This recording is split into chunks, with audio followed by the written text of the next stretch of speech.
السلام علیکم ورحمۃ اللہ وبرکاتہ۔ الحمدللہ والصلاۃ والسلام علی من لا نبی بعد، اما بعد۔ ہم لوگ ایمان کے ارکان پڑھ رہے تھے اور ہم لوگوں نے ایمان کے تمام ارکان مکمل کر لیے تھے۔ کیا کیا؟ اللہ پر ایمان، فرشتوں پر ایمان، کتابوں پر ایمان، رسولوں پر ایمان، یوم آخرت پر ایمان اور اچھی بری تقدیر پر ایمان۔ کل ہم لوگوں نے یوم آخرت پر ایمان کے بارے میں پڑھا کہ یوم آخرت پر ایمان کا کیا معنی اور کیا مطلب ہے۔ یوم آخرت پر ایمان کا معنی یہ ہے کہ انسان اپنی موت کے بعد شروع ہونے والے احوال پر ایمان رکھے کہ انسان کو موت آنی ہے، عالم برزخ ہے، قبر میں سوال و جواب ہے، قبر کی آزمائش ہے، قبر میں انسان کے اعمال کے حساب سے یا تو چین و سکون ہے یا قبر ہی سے عذاب کا سلسلہ شروع ہو جائے گا۔ پھر انسان کا بعث یعنی دوبارہ زندہ کیے جانے پر ایمان رکھے ہو، حشر پر ایمان رکھے یعنی ایک جگہ جمع کیے جانے پر ایمان رکھے، میزان پر اس کا ایمان ہو کہ اللہ تعالیٰ سارے لوگوں کو ایک جگہ جمع کرنے کے بعد ایک ترازو قائم کرے گا جس میں انسان کے اعمال، انسان کا عمل تولا جائے گا، اس میں ناپا جائے گا۔ اس کے بعد اس بات پر بھی ایمان رکھے کہ قیامت میں اور بھی بہت ساری چیزیں ہوں گی، جیسے وہاں پہ حوض کوثر ہوگا، وہاں اللہ کے نبی صلی اللہ علیہ وسلم شفاعت کریں گے، پل صراط میں بہت ساری چیزیں ہیں جس کا ذکر قرآن و حدیث میں ہے۔ سب پر ایمان لایا جائے اور جنت و جہنم پر ایمان لایا جائے، کیونکہ یہی انجام ہے۔ انسان ان تمام احوال سے گزرنے کے بعد یا تو جنت میں جائے گا یا جہنم میں جائے گا۔ ان تمام چیزوں پر ایمان لانے کو کیا کہتے ہیں؟ یوم آخرت پر ایمان۔ اور ہمارا ایمان کیسا ہو آخرت کے دن پر؟ کہ آخرت کا دن یقینی ہے، اور ایسا یقین جس پہ ہمارا دل مکمل طور پر مطمئن ہے اور ہمارے دل میں کسی قسم کی شک و شبہ نہیں ہے۔ اتنی بات سمجھ میں آ گئی؟ پھر ہم لوگوں نے تقدیر کے بارے میں پڑھا، کچھ باتیں یقیناً آپ کو سمجھ میں آئی ہوں گی، اور تقدیر کے بارے میں کچھ باتیں تو ایسی ہوں گی جو اب تک آپ کو کنفیوز کر رہی ہوں گی، نہیں سمجھ میں آئی ہوں گی، ہے نا؟ آپ دیکھیں کہ یہاں پر تقدیر کا جو چیپٹر ہے وہ بہت مختصر، بہت تھوڑا سا ہے۔ انہوں نے تقدیر کا جو معنی اور مطلب بیان کیا تو اس کو اچھی طریقے سے یاد کر لیں کہ انسان اس بات پر ایمان لائے اور یہ اقرار کرے کہ دنیا میں جو چیز بھی ہو رہی ہے، جس کے ساتھ بھی ہو رہی ہے، چاہے وہ اچھی ہو یا بری ہو، وہ اللہ کے علم میں پہلے سے ہے، وہ پہلے سے لکھی جا چکی ہے، اور اسی حساب سے یہ سارا عمل ہو رہا ہے۔ اور تقدیر کے جو ارکان ہیں، علم ہے، کتابت ہے، اور کیا ہے؟ مشیت ہے اور خلق ہے۔ اس کو میں نے کل سمجھایا، اور اس کو ایک بار تھوڑا سا میں آپ کو سمجھا کے چھوڑ دوں گا۔ تقدیر ایک بار میں تفصیل سے کب پڑھا ہوگا؟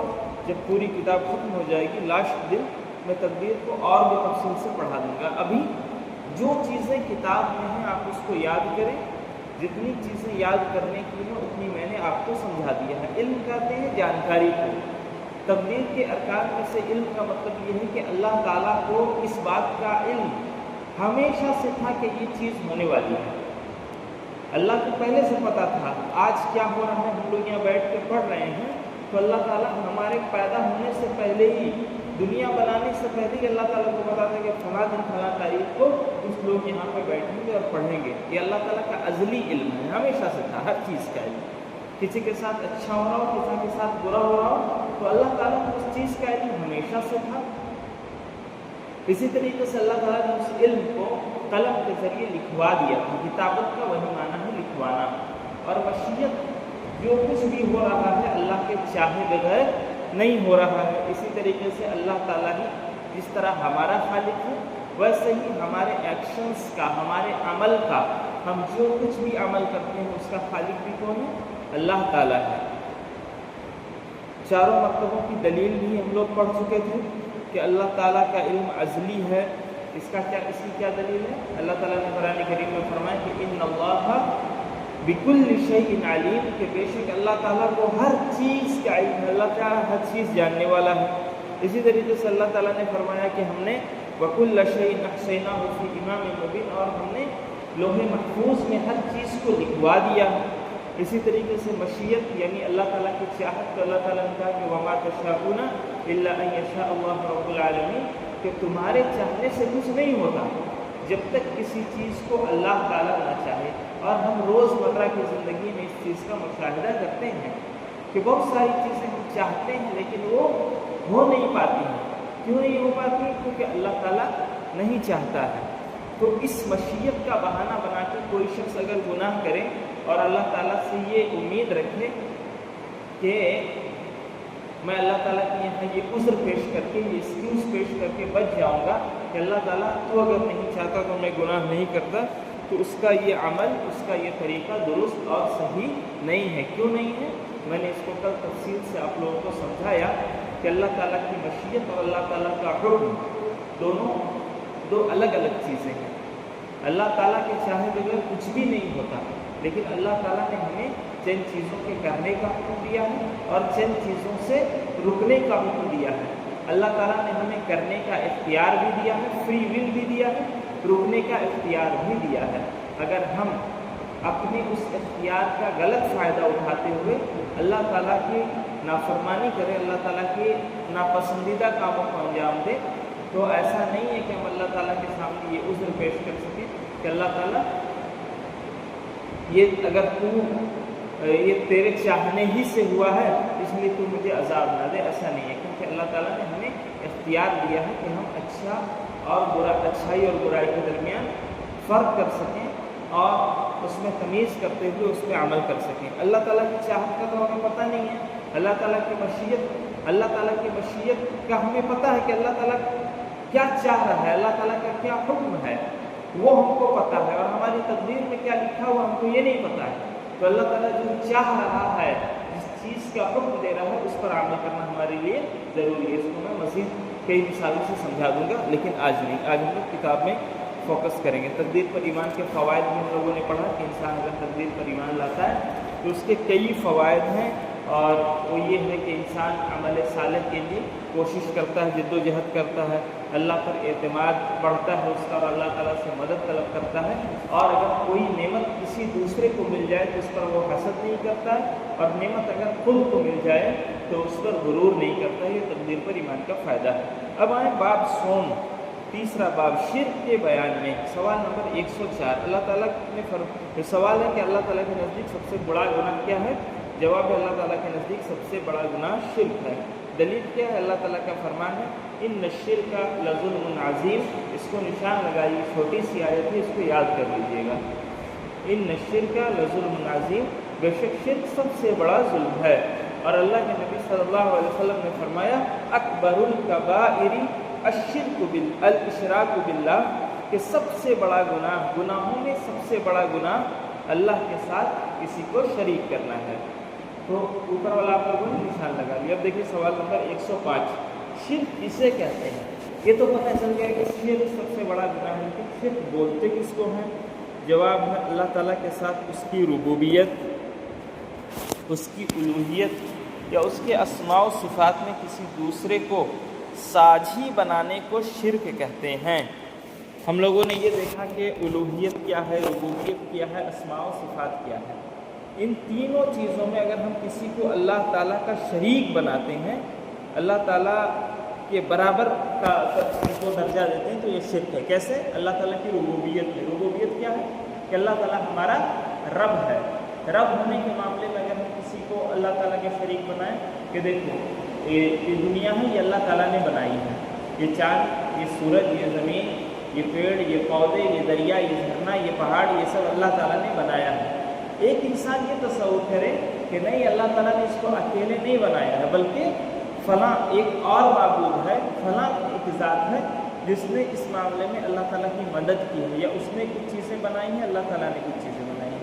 اگر کوئی انسان یہ تصور کرو تو کیا ہے؟ یہ شرک ہے نا، شرک بالربوبیہ، ربوبیت میں کسی کو اللہ تعالیٰ کا شریک ٹھہرانا۔ اور الوہیت میں شریک کا مطلب کہ ہم اللہ تعالیٰ کی عبادت کرتے ہیں، اللہ تعالیٰ سے دعا کرتے ہیں، اللہ تعالیٰ سے مدد مانگتے ہیں، اللہ تعالیٰ کے لیے نماز پڑھتے ہیں، اللہ تعالیٰ کے لیے قربانی کرتے ہیں، اللہ تعالیٰ کے لیے روزے رکھتے ہیں، اللہ تعالیٰ کی قسم کھاتے ہیں، یہ ساری چیزیں کیا ہیں؟ اللہ تعالیٰ کا خوف اپنے دل میں رکھتے ہیں، اللہ تعالیٰ کا توکل، اللہ کا بھروسہ اپنے دل میں رکھتے ہیں، یہ ساری چیزیں عبادت ہے نا۔ کچھ عبادت ظاہری ہوتی ہے، ابھی آگے آ رہی ہے۔ اب عبادت میں انسان اللہ کو چھوڑ کے کسی اور سے ویسے ہی ڈرنے لگے جیسے اللہ سے ڈرتا ہے، کسی اور پر ویسے ہی بھروسہ اور توکل کرنے لگے جیسے اللہ پر بھروسہ اور توکل کیا جانا چاہیے، تو یہ کیا ہے؟ شرک ہے۔ جیسے ہم لوگ یہ بھروسہ اور توکل رکھتے ہیں کہ اللہ تعالیٰ سے ہم دعا کریں گے تو اللہ تعالیٰ ہماری دعا قبول کرے گا، اللہ تعالیٰ سے ہم مدد مانگیں گے تو اللہ تعالیٰ ہماری مصیبت کو دور کرے گا، ٹھیک۔ ایک انسان اپنے دل میں یہ عقیدہ رکھے کہ اگر ہم فلاں بابا کو مصیبت کے وقت میں پکارتے ہیں تو وہ بھی ہماری مصیبت کو دور کر سکتے ہیں، یا فلاں معبود کو، فلاں بت کو اگر ہم اس مصیبت کے وقت میں پکارتے ہیں تو وہ بھی ہماری مدد کر سکتے ہیں۔ تو یہ کیا ہے؟ شرک ہے، شرک بالالوہیہ، کہ ہم اللہ کی عبادت میں کسی کو شریک کر رہے ہیں۔ اور کیا ہے شرک؟ اسماء و صفات میں کسی کو شریک کرنا۔ اسماء و صفات ہم لوگوں نے دیکھا نا کہ اللہ تعالیٰ رحمان ہے، اللہ تعالیٰ رحیم ہے، اللہ تعالیٰ سمیع ہے، سننے والا ہے، اللہ تعالیٰ بصیر ہے، اللہ تعالیٰ دیکھنے والا ہے، اور اللہ تعالیٰ جیسے سنتا اور دیکھتا ہے ویسا کوئی سن اور دیکھ نہیں سکتا۔ لیکن ایک انسان اپنے دل میں یہ خیال رکھے، یہ تصور اور یہ عقیدہ رکھے کہ جیسے اللہ تعالیٰ ہر چیز دیکھ اور سن رہا ہے ویسے ہی کوئی دوسرا معبود ہے، ویسے ہی کوئی بابا ہے، ویسے ہی کوئی اور مزاج کا شخص ہے جس کو ہر چیز کا علم ہے جیسے اللہ کو علم رہتا ہے۔ ہم اس کو پکاریں گے تو اس کو ہماری حالت کا پہلے سے پتہ ہی ہے، وہ میری مدد کر دے گا، ٹھیک۔ ہمارے دلوں کا حال کون جانتا ہے؟ صرف اللہ تعالیٰ جانتا ہے نا۔ اللہ تعالیٰ ہر چیز کو دیکھنے والا، ہر چیز کو سننے والا ہے۔ اگر ہم اللہ تعالیٰ کی اس صفت میں کسی اور کو بھی شریک کر دیں، کسی اور کے لیے بھی عقیدہ رکھیں کہ فلاں کے اندر بھی ایسی ایسی ایسی صفت موجود ہے جیسی اللہ کے یہاں ہم یقین رکھتے ہیں، تو یہ کیا ہوگا؟ اسماء و صفات میں شرک ہوگا۔ تو شرک کی یہ تینوں قسمیں شرک کی ہیں، اور یہ تینوں قسمیں شرک اکبر ہے کہ ایک انسان اگر اس کو کر جائے، وہ کر لے، تو پھر اس کی مغفرت ممکن نہیں ہے الا یہ کہ وہ توبہ کر لے۔ ابھی وہ ساری چیزیں آگے آئیں گی عبادت کے بعد میں۔ تو شرک کسے کہتے ہیں سمجھ میں آ گیا نا، کہ ربوبیت میں، کہ رب ہونے کے معاملے میں، الوہیت میں، عبادت کے معاملے میں، اور اسماء و صفات میں اللہ تعالیٰ کی جو صفات ہیں، اللہ تعالیٰ کی جو ایٹریبیوٹس ہیں، اس میں ہم کسی اور کو اللہ تعالیٰ کے برابر لا کر کھڑا کر دیں، تو یہ کیا ہے؟ شرک ہے۔ اور شرک کیا ہے؟ سب سے بڑا گناہ ہے۔ گناہوں میں سب سے بڑا گناہ کیا ہے؟ شرک ہے۔ اتنی بات سمجھ میں آ گئی؟ سوال نمبر 106 دیکھیں۔ شرک کو سب سے بڑا گناہ کیوں کہا گیا ہے؟ جواب دے رہے کہ شرک کو سب سے بڑا گناہ اس لیے کہا گیا کہ اس میں مخلوق کو خالق کا مرتبہ دے دیا جاتا ہے۔ خالق کون؟ اللہ تعالیٰ ہے، اور مخلوق کون؟ جس کو اللہ تعالیٰ نے پیدا کیا، جس کو اللہ تعالیٰ نے بنایا ہے۔ تو جس کو بنایا گیا ہے اس کو اٹھا کے بنانے والے کے ساتھ کر دیں، کہ ہم یہ عقیدہ رکھنے لگ جائیں کہ جس کو بنایا گیا ہے وہ بھی اتنا ہی پاورفل ہے جتنا بنانے والا ہے، بنانے والا بھی اتنا ہی ہے، اور بنانے والے نے جس کو بنایا وہ بھی اتنا ہی پاورفل ہے۔ اگر ہم دونوں کو ایک ہی مقام پہ رکھ دیں تو یہ اچھی چیز ہے، یہ کتنی بری چیز ہے؟ اللہ تعالیٰ نے بنایا، اللہ تعالیٰ کے نزدیک اس کی مخلوقات کیا ہے؟ اس کے سامنے بالکل ادنا ہے، تھوڑی سی ہے۔ اللہ تعالیٰ کی شان بہت اونچی ہے، اللہ تعالیٰ کا مقام و مرتبہ بہت بلند ہے۔ تو اللہ تعالیٰ کے اس عظیم مقام و مرتبہ تک ہم کسی ادنا سے، چھوٹے سے، حقیر سے مخلوق کو اس کے برابر لا کر کھڑا کر دیں، تو اللہ کی شان میں کتنی بڑی گستاخی ہے۔ تو شرک کیوں بڑا ہے؟ یہ بڑا گناہ کیوں کہا گیا؟ کیونکہ اس میں مخلوق کو، کریشن کو اٹھا کے ہم کریٹر کے برابر رکھ دیتے ہیں۔ اور کیا ہے؟ شرک کرنے والے کے لیے اللہ نے جنت کو حرام کر دیا ہے، اس لیے یہ سب سے بڑا گناہ ہے۔ شرک کرنے والا ہمیشہ ہمیشہ جہنم میں رہے گا، اس لیے یہ سب سے بڑا گناہ ہے۔ یہ کچھ پوائنٹس انہوں نے دیے۔ کیوں سب سے بڑا گناہ ہے؟ کیونکہ یہ مخلوق کو خالق کے برابر کر دینے کا عمل ہے۔ شرک اس لیے بڑا گناہ ہے کیونکہ ایک انسان اگر شرک کر لے تو وہ کبھی بھی جنت میں نہیں جا سکتا، اور ایک انسان اگر شرک کر لے تو وہ ہمیشہ ہمیشہ کے لیے جہنم میں رہے گا۔ آگے چلیے، سوال آ سکتا ہے کہ شرک کیوں سب سے بڑا گناہ ہے؟ تو یہ 3 پوائنٹس ہیں۔ آگے چلیے، سوال نمبر 107، کیا اللہ تعالیٰ شرک کو بغیر توبہ کے معاف کرے گا؟ جواب ہے، اللہ تعالیٰ شرک کو بغیر توبہ کے ہرگز معاف نہیں کرے گا۔ دلیل کیا ہے؟ اللہ تعالیٰ نے فرمایا ان اللہ لا یغفر ان یشرک بہ ویغفر ما دون ذلک لمن یشاء، بے شک اللہ اس بات کو معاف نہیں کرتا کہ اس کے ساتھ کسی کو شریک بنایا جائے، اور اس کے علاوہ گناہوں کو جس کے لیے چاہتا ہے معاف کر دیتا ہے۔ اللہ تعالیٰ نے یہاں پہ 2 چیزوں کی خبر دی۔ اللہ تعالیٰ نے صاف صاف کہا کہ اللہ تعالیٰ اس بات کو معاف ہی نہیں کرے گا کہ اس کے ساتھ کسی کو شریک بنایا جائے، کبھی معاف نہیں کرے گا۔ ایک دم خبر دے دی اللہ تعالیٰ نے، یہ معاف ہو ہی نہیں سکتا۔ اگر تم شرک کرو گے تو اللہ کے یہاں اس کی کوئی معافی نہیں ہے۔ اس کے علاوہ جو گناہ کرتا ہے انسان، شرک کے علاوہ کیا گناہ کرتا ہے؟ کبھی اس نے نماز چھوڑ دیا، کبھی اس نے کسی کو گالی دے دی، کبھی اس نے جھوٹ بول دیا، کبھی کسی کے ساتھ اس نے وعدہ خلافی کر دی۔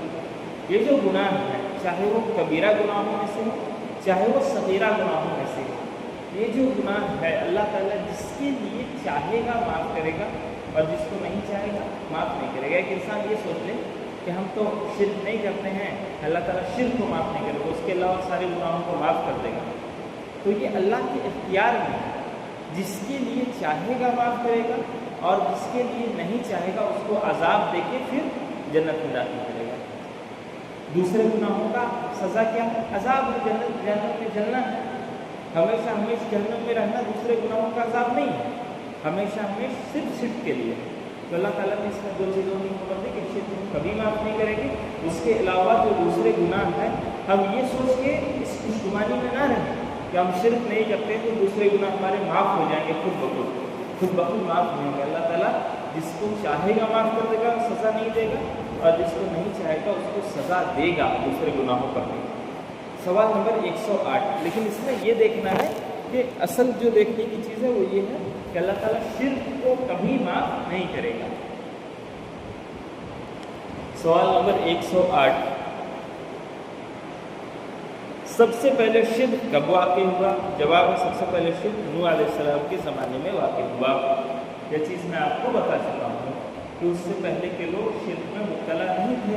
پھر نوح علیہ السلام کے زمانے میں جب نوح علیہ السلام جس قوم میں دعوت دینے آئے ہیں، اسی قوم سے شرک کا آغاز ہوا تھا، اور شیطان نے دھیرے دھیرے ان کو بہکا کے شرک کے قریب لایا تھا۔ ایک ہی مرتبہ اس نے یہ نہیں کہا کہ تم بتوں کی پوجا کرو، بلکہ وہ دھیرے دھیرے شرک کے قریب انسانوں کو لایا، بہکا کے بہلا کے پھسلا کے۔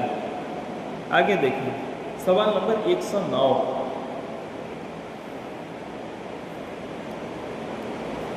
نوح علیہ السلام سے پہلے لوگ کس دین پر تھے؟ جواب یہ ہے کہ نوح علیہ السلام سے پہلے لوگ توحید اور دین اسلام پر قائم تھے۔ دلیل کیا ہے؟ اللہ تعالیٰ کا فرمان ہے کان الناس امة واحدة فبعث اللہ نبیین مبشرین ومنذرین، پہلے تمام لوگ ایک امت تھے، پھر ان میں اختلاف ہو گیا تو اللہ تعالیٰ نے نبیوں کو خوشخبری دینے والا اور ڈرانے والا بنا کر بھیجا۔ کیا کہا اللہ کے نبی صلی اللہ تعالیٰ نے کہ پہلے تمام کے تمام لوگ ایک ہی امت پر قائم تھے، ایک ہی امت تھی، یعنی ایک ہی دین تھا، دین اسلام تھا، کوئی دین نہیں۔ پھر انسانوں میں اختلاف ہو گیا، کچھ لوگ دین اسلام پر قائم رہ گئے، کچھ لوگ شرک میں مبتلا ہو گئے، کچھ لوگ دوسری چیزوں میں مبتلا ہو گئے، تو اللہ تعالیٰ نے نبیوں کو ڈرانے والا اور خوشخبری دینے والا بنا کر بھیجا۔ ہم نے کل بتایا کہ اللہ تعالیٰ نبیوں کو 2 کاموں کے لیے بھیجتا ہے، خوشخبری دینے والا بھی، ڈرانے والا بھی۔ وہ خوشخبری دیتے ہیں مومنین کو جو ایمان لائے ہیں، ان کو جنت کی خوشخبری دیتے ہیں، اور ڈراتے ہیں مشرکین کو، فاسقین کو، فاجر کو، جو لوگ نافرمان ہیں ان کو ڈراتے ہیں کس بات سے؟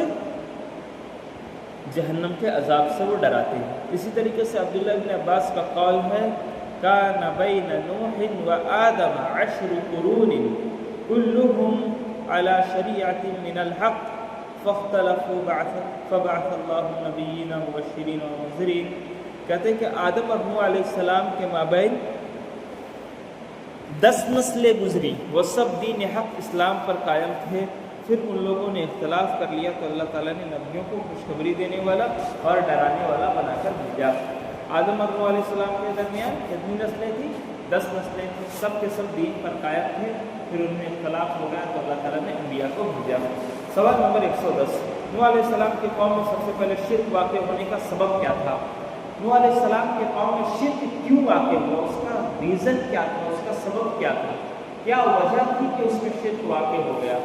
کہہ رہے ہیں کہ نوح علیہ السلام کی قوم میں سب سے پہلے شرک واقع ہونے کا سبب نیک لوگوں کے بارے میں غلو کرنا تھا۔ غلو کہتے ہیں کسی بات کو بڑھا چڑھا کر بیان کرنا، کسی بات کو اس کے اصل مقام سے اونچا اٹھا کے بیان کرنا۔ کیسے کہ جیسے عیسائیوں نے کہا کہ عیسیٰ علیہ السلام اللہ کے بیٹے ہیں، جبکہ حقیقت کیا ہے کہ عیسیٰ علیہ السلام اللہ کے نبی ہیں، اللہ کے چہیتے نبی ہیں۔ اللہ تعالیٰ ان کو نبی بنا کے دنیا میں بھیجا ہے اور اللہ تعالیٰ کے چہیتے ہیں وہ۔ اب ایک انسان اس میں غلو کیا کہ نہیں وہ نبی نہیں بلکہ اللہ کے بیٹے ہیں، یقیناً وہ اللہ کے محبوب بندوں میں سے بندے ہیں، لیکن وہ بیٹے تو نہیں ہے نا۔ تو نیک لوگوں کے بارے میں غلو کرنا شرک کا سبب بنا۔ ہر زمانے میں نیک انسان کے بارے میں انسان غلو کرتا ہے، اس کے مقام کو بڑھا چڑھا دیتا ہے، تو وہیں سے شرک کا آغاز ہوتا ہے۔ جیسے خواجہ غریب نواز، ٹھیک، خواجہ معین الدین چشتی، اور کیا ہے عبد القادر جیلانی۔ عبد القادر جیلانی کے بارے میں آپ پڑھیں گے، جس کو غوث پاک کہتے ہیں لوگ، وہ انتہائی نیک انسان تھے، بڑے عالم تھے، ان کی تصنیفات میں، ان کی کتابیں، وہ اچھے آدمیوں میں سے تھے۔ اب اس کی وفات کے بعد ان لوگوں نے اس کا مقام و مرتبہ کیا کیا؟ بڑھا دیا حد سے زیادہ۔ وہ نیک تھے، اچھے آدمی تھے، اچھے انسان تھے، بزرگ ہستی تھی، لیکن ان لوگوں نے ان کے مقام کو اتنا بڑھایا کہ ان کو اللہ رب العالمین کا شریک بنا دیا۔ گویا کہ ہم انسی سے مانگ لیں گے ساری چیزیں، وہی ساری چیزیں دینے والے ہیں، انہی کے ذریعے سے ہم دعا قبول کرا لیں گے، انہی کا دامن پکڑ کے ہم جنت میں چلے جائیں گے۔ ہمیں گویا اللہ رب العالمین کی اور نبی کریم صلی اللہ علیہ وسلم کی کوئی حاجت اور ضرورت باقی نہیں رہ گئی۔ تو انسان جب غلو کرتا ہے کسی کی شان میں، کسی کا مقام و مرتبہ اس کے اصل مقام و مرتبے سے اوپر بڑھا دیتا ہے، تو پھر وہیں سے کیا چیزیں آ جاتی ہیں؟ شرک آ جاتی ہے نا۔ کہ نوح علیہ السلام کی قوم میں بھی یہی ہوا کہ ان کے زمانے میں نیک لوگ تھے، شیطان نے کہا کہ یہ دیکھو تمہارے نیک لوگ تھے، ان کو یاد کرو، کتنے اچھے آدمی تھے، ان کو یاد کرنے لگے، ان کا ذکر کرنے لگے۔ پھر کہا کہ ایسے کیسے یاد کرو گے، ان کی تصویر بناؤ، تمہاری آنے والی نسلیں کیسے جانیں گی کہ یہ لوگ تھے۔ ان کی تصویر بنایا تاکہ ان کو دیکھ کے لوگ ان کو یاد کریں۔ پھر ان کی تصویر بنائی گئی، پھر وہ نسل گزر گئی تو شیطان نے کہا کہ دیکھو انہی کے سامنے تو عبادت کرتے تھے تمہارے آبا و اجداد، انہی تصویروں کے سامنے، تاکہ ان کو دیکھے اور یہ اللہ تعالیٰ کے یہاں تمہاری عبادت کو پہنچا دیے۔ تو ایک پہنچے ہوئے بزرگ تھے نا، یہ نیک لوگ تھے، تو ایک نسل سے وہ کروایا۔ پھر اگلی نسل کے سامنے آیا اور کہا کہ اللہ سے ڈائریکٹ نہیں مانگا جاتا ہے، اللہ تعالیٰ کی شان بہت بلند ہے، بہت بڑی ہے، ان کے ذریعے مانگا جاتا ہے، انہی سے مانگ لو جو مانگنا ہے، یہی اللہ تعالیٰ تک پہنچا دیں گے، ہے نا۔ ایسے کر کے انہی کے عبادت میں اس نے ان کو لگا دیا۔ بریلیوں کا یا بدعقیدہ جو لوگ، ان کا بھی تو یہی عقیدہ ہے نا کہ ہم اللہ تعالیٰ سے ڈائریکٹ نہیں مانگ سکتے، اس لیے ہم ان اولیاء اللہ کے ذریعے، ان باباؤں کے ذریعے مانگتے ہیں۔ ہم ان کے یہاں عرضی لگا کے آ جاتے ہیں، ان کے یہاں درخواست دے کر آ جاتے ہیں، اور وہ اللہ تعالیٰ کے یہاں ہماری باتیں پہنچا دیتے ہیں۔ بات سمجھ میں آ رہی ہے نا؟ تو ایسے ہی شرک کا آغاز ہوا۔ سوال نمبر 111، شرک کی کتنی قسمیں ہیں؟ کہہ رہے ہیں کہ شرک کی 2 قسمیں ہیں، شرک اکبر بڑا والا شرک اور شرک اصغر چھوٹا شرک۔ اب دونوں چیزیں سمجھائی گئی ہیں آگے۔ دیکھو شرک اکبر کسے کہتے ہیں؟ کہہ رہے ہیں کہ کسی بھی عبادت کو غیر اللہ کے لیے انجام دینے کو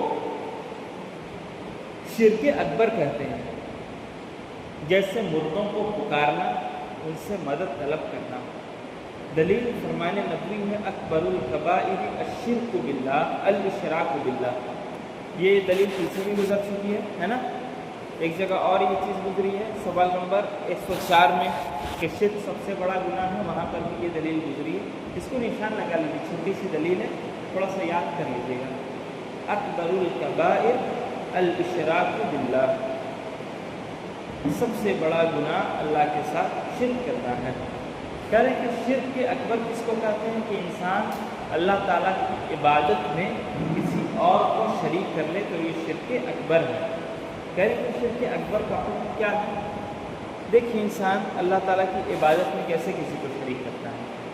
ابھی جب ہم عبادت پڑھیں گے نا تو اس میں کچھ چیزیں واضح ہوں گی. میں ابھی تھوڑا سا آپ لوگوں کو سمجھا دیتا ہوں. عبادت بولتے ہیں کس کو؟ ایسے عمل، ایسے کام جس کو اللہ تعالیٰ پسند کرتا ہے. ٹھیک، اللہ تعالیٰ جن کاموں کو پسند کرتا ہے وہ سب کیا ہے؟ عبادت. اور عبادت کچھ ظاہری ہوتی ہے، کچھ باطنی ہوتی ہے. ظاہری عبادت کا مطلب ایسی عبادت جو نظر آ رہی ہے، اور ایسی عبادت کچھ ہوتی ہے جو دل کی عبادت ہوتی ہے نا. جو نظر آنے والی عبادت ہے وہ کیا ہے؟ نماز ہے، روزہ رکھنا ہے، قربانی کرنا ہے، یہ سب کیا ہے؟ نظر آنے والی عبادت ہے. اور دل کے اندر جو عبادات ہیں وہ کیا ہیں؟ اللہ تعالیٰ کا خوف ہمارے دل میں ہو، اللہ تعالیٰ کا توکل، اللہ کی ذات پر بھروسہ ہمارے دل میں ہو. اس طرح کی جو چیزیں ہیں، اللہ تعالیٰ سے مدد طلب کرنا، اللہ تعالیٰ کے سامنے فریاد کرنا، یہ سب کیا ہے؟ دل کی عبادت ہے. تو انسان اپنی ظاہری عبادتوں میں تو بہت زیادہ شرک میں مبتلا نہیں ہے. انسان نماز پڑھتا ہے کس کے لیے پڑھتا ہے؟ اللہ تعالیٰ کے لیے پڑھتا ہے. لیکن انسان جو شرک میں مبتلا ہوتا ہے زیادہ تر وہ باطنی عبادتوں میں مبتلا ہوتا ہے. یعنی اللہ کا خوف، اللہ تعالیٰ کی ذات پر جیسا توکل کرنا چاہیے وہ خوف، وہ توکل وہ غیر اللہ سے کرنے لگتا ہے، وہیں پر سے وہ شرک میں مبتلا ہوتا ہے. ابھی وہ چیزیں جب عبادات میں ہم لوگ پڑھیں گے نا، اس کے آگے والے چیپٹر میں اچھے سے سمجھا دوں گا. بس یہ سمجھا رہا تھا کہ شرک اکبر کسے کہتے ہیں. شرک اکبر اللہ تعالیٰ کی عبادت میں کسی اور کو شریک کرنے کو شرک اکبر کہتے ہیں. کہہ رہے ہیں مردوں سے مدد طلب کرنا، ان کو پکارنا، یہ کیا ہے؟ پکارنا، مدد طلب کرنا، یہ عبادت ہے. کیا ہے یہ؟ مدد طلب کرنا، پکارنا، فریاد کرنا، اپنی مصیبت ذکر کر کے ان سے مدد مانگنا، یہ کیا ہے؟ عبادت ہے. ابھی یہ بھی بتا دیں گے، آپ کے دماغ میں یہ آ رہا ہو کہ مان لیجیے کہ کوئی ہم کو مسجد میں بند کر کے چل گیا، نیچے کوئی جا رہا ہو، ہم کھڑکی سے مدد مانگیں گے، یہ بھی شرک ہو جائے گا؟ نہیں ہوگا نا یہ شرک. ابھی جب عبادت والے باب میں آئیں گے تو ابھی ہم اس کو سمجھائیں گے. انہوں نے ایک مثال کے ذریعے یہاں پہ سمجھانے کی کوشش کی ہے، بتانے کی کوشش کی، مثال دیا ہے بس کہ عبادت میں کسی کو انسان شریک کرتا ہے تو وہ شرک اکبر ہے. شرک اکبر کا کیا حکم ہے؟ کہہ رہے ہیں کہ یہ حرام اور اس کی وجہ سے بندہ دائرۂ اسلام سے خارج ہو جاتا ہے. ایک انسان شرک اکبر کرتا ہے تو یہ حرام ہے، اور ایسا حرام ہے کہ انسان اس کے ذریعے، اس کی وجہ سے دائرۂ اسلام سے خارج ہو جاتا ہے، اسلام سے اس کا رشتہ ٹوٹ جاتا ہے. اب دیکھیں شرک کے اکبر پر مرنے والے شخص کا ٹھکانہ کہاں ہے؟ کہہ رہے ہیں کہ شرک اکبر پر مرنے والا کا ٹھکانہ جہنم میں، جنت اس کے لیے حرام ہے. اللہ تعالیٰ کا فرمان ہے انہ من یشرک باللہ فقد حرم اللہ علیہ الجنہ ومأواہ النار. بے شک جو اللہ کے ساتھ شرک کرے گا تو ایسے شخص پر اللہ نے جنت کو حرام کر دیا ہے اور اس کا ٹھکانہ جہنم ہے. تو جو شرک اکبر کرتے ہوئے مرے گا، توبہ نہیں کرے گا، تو اس پر جنت حرام ہے، وہ کبھی بھی جنت میں نہیں آ سکتا، وہ ہمیشہ ہمیشہ جہنم میں رہے گا. سوال نمبر 115 ہے شرک اکبر کی بعض مثالیں ذکر کریں. کریں کہ شرک اکبر کی مثالیں درج ذیل ہیں. مردوں یا بتوں یا مورتیوں سے دعا کرنا، مردوں یا بتوں یا مورتیوں سے دعا کرنا یہ شرک اکبر ہے. بتوں کے لیے جانور ذبح کرنا یہ شرک اکبر ہے. قبروں اور بتوں کے سامنے سجدہ کرنا یہ شرک اکبر ہے. تینوں مثالیں انہوں نے دی ہیں، بلکہ 2 مثالیں دی ہیں انہوں نے. دل والی مثال بھی دی ہے، بتوں یا مورتیوں اور بتوں کے سامنے، مردوں کے سامنے انسان دعا کرے کہ اے فلاں مجھے یہ دے دیجیے، اے فلاں مجھے یہ دے دیجیے، اے خواجہ بندہ نواز آپ مجھے نواز دیجیے، مجھے رزق عطا کیجیے، یا اس طرح سے اولاد مانگنا یا اس طرح کی چیزیں غیر اللہ سے مانگنا، یہ شرک اکبر کی ایک مثال ہے. مزاروں میں جا کے بتوں کے سامنے جانور ذبح کرنا، قربانی کرنا، یہ اللہ کے لیے کی جاتی ہے، لیکن انسان ان کی خوشنودی کے لیے کرے، ہوتا ہے ایسا، تو یہ بھی شرک اکبر ہے۔ قبروں اور بتوں کے سامنے سجدہ کرنا، سجدہ کس کے لیے ہے؟ صرف اور صرف اللہ کے لیے ہے، لیکن قبروں میں جا کے اگر کوئی سجدہ کر رہا ہے تو یہ کیا ہے؟ شرک اکبر ہے۔ اور یہی سب کرتے ہوئے ایک انسان اگر مر جائے، اس کی وفات ہو جائے، تو پھر اس کی مغفرت نہیں ہوگی۔ کیوں نہیں ہوگی؟ کیونکہ اللہ تعالیٰ نے کہا کہ اللہ تعالیٰ ہر گناہ کو معاف کر دے گا، لیکن شرک اکبر کو کبھی معاف نہیں کرے گا۔ شرک اکبر کا مرتکب جنت میں نہیں جا سکتا، وہ ہمیشہ ہمیشہ جہنم میں رہے گا۔ سوال نمبر 116 دیکھیں، شرک اصغر کسے کہتے ہیں؟ چھوٹا شرک کسے کہتے ہیں؟ یعنی ہر وہ گناہ جسے کتاب و سنت میں شرک کہا گیا ہے لیکن وہ شرک اکبر کے درجے کو نہ پہنچے، اسے شرک اصغر کہتے ہیں، جیسے ریاکاری وغیرہ۔ ریاکاری کا مطلب دکھاوا۔ کہہ رہے کہ شریعت میں کچھ چیزوں کو شرک کہا گیا ہے لیکن وہ شرک اکبر کے درجے تک نہیں پہنچ رہے ہیں۔ شرک ان کو کہا گیا اصطلاح میں، لیکن وہ شرک اکبر تک نہیں پہنچ رہی ہیں، تو وہ سب کے سب شرک اصغر ہے، وہ چھوٹے شرک ہیں۔ کیسے؟ کون سے ہیں وہ؟ جیسے کہا کہ ریاکاری۔ اللہ کے نبی صلی اللہ علیہ وسلم نے فرمایا ان اخوف ما اخاف علیکم الشرک الاصغر قالوا یا رسول اللہ وما الشرک الاصغر قال الریا۔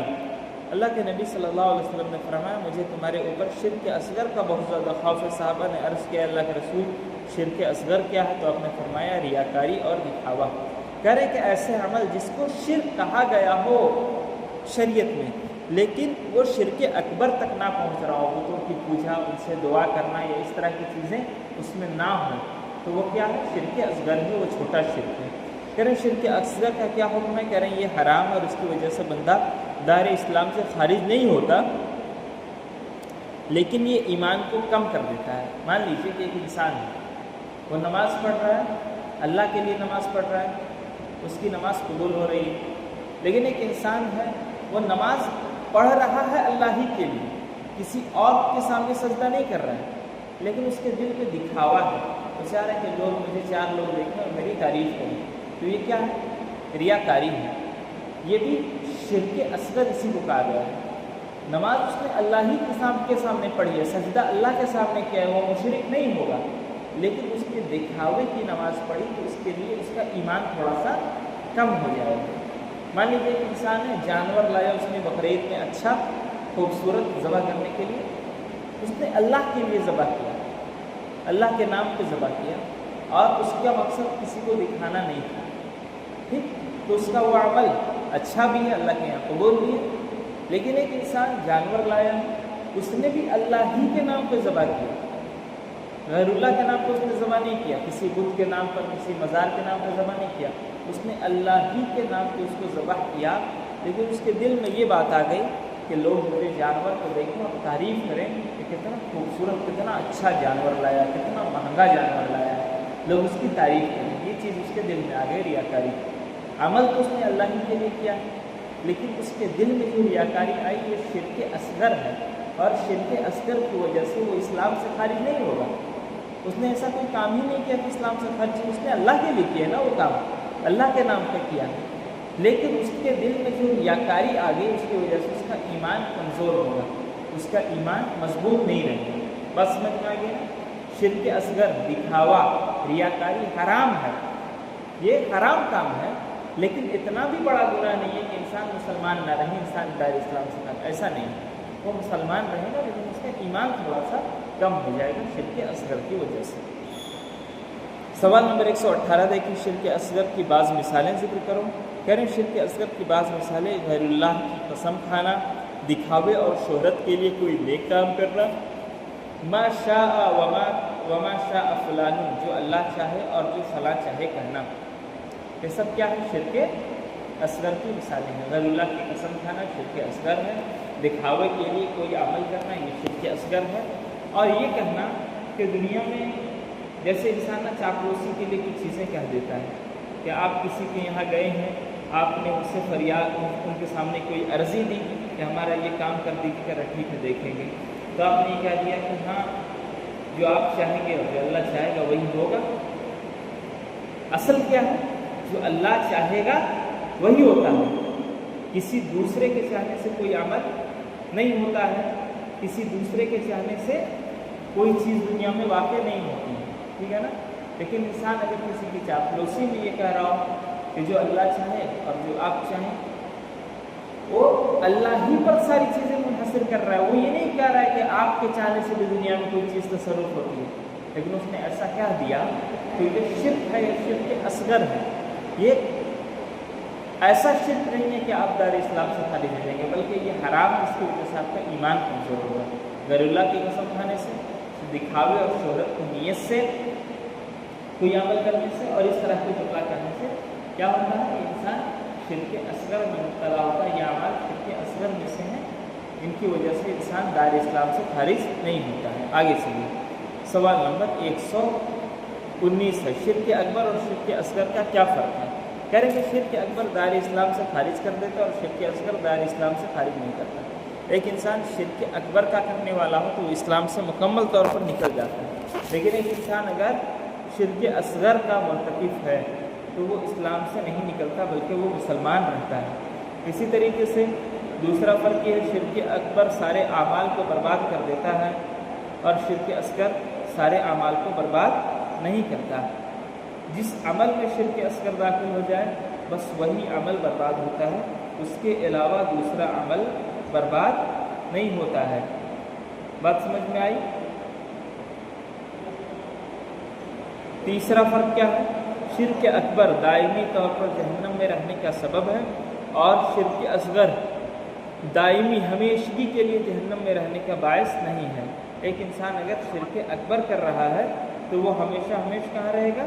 جہنم میں رہے گا، لیکن ایک انسان اگر شرک اصغر کر رہا ہے تو وہ کچھ عرصے تو جہنم میں رہے گا لیکن وہ ہمیشہ جہنم میں نہیں رہے گا، بلکہ اللہ تعالیٰ اس کو وہاں سے نکال کے جنت میں داخل کر دے گا جب گناہ اس کے ختم ہو جائیں گے۔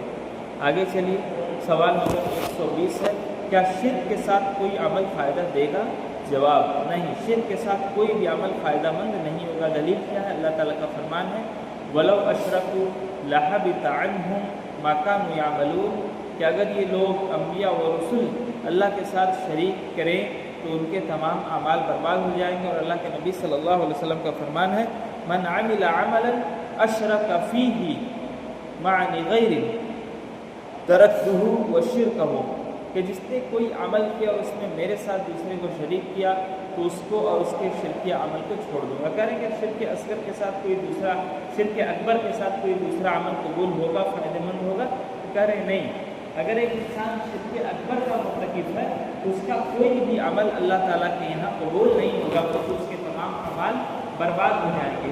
اور اس کی دلیل کیا ہے؟ اللہ تعالیٰ نے قرآن کریم میں بہت سے انبیاء کرام کا نام لیا اور کہا کہ وَلَوْ أَشْرَكُوا، اگر یہ لوگ بھی شرک کرتے لَحَبِطَ عَنْهُمْ مَا كَانُوا يَعْمَلُونَ، تو ہم ان کے تمام اعمال کو برباد کر دیتے۔ انبیاء کرام سے یہ توقع نہیں کی جا سکتی کہ وہ شرک کریں گے، انبیاء تو خود شرک کو روکنے آئے ہیں نا، وہ اللہ تعالیٰ کے برگزیدہ اور چہیتے بندے ہیں، لیکن اللہ تعالیٰ نے مثال کے ذریعے سمجھایا کہ دیکھو یہ انبیاء کرام جو اللہ کے اتنے چہیتے بندے ہیں، اگر ان سے بھی شرک ہو جائے نا، اگر یہ بھی شرک کر لیں تو اللہ تعالیٰ ان کے تمام اعمال کو برباد کر دے گا۔ تو جانو کہ تم اس کھیت کے مولی ہو، تم کون ہو؟ اگر انبیاء بھی شرک میں مبتلا ہوتے تو انبیاء کے بھی اعمال کیا ہوتے ہیں؟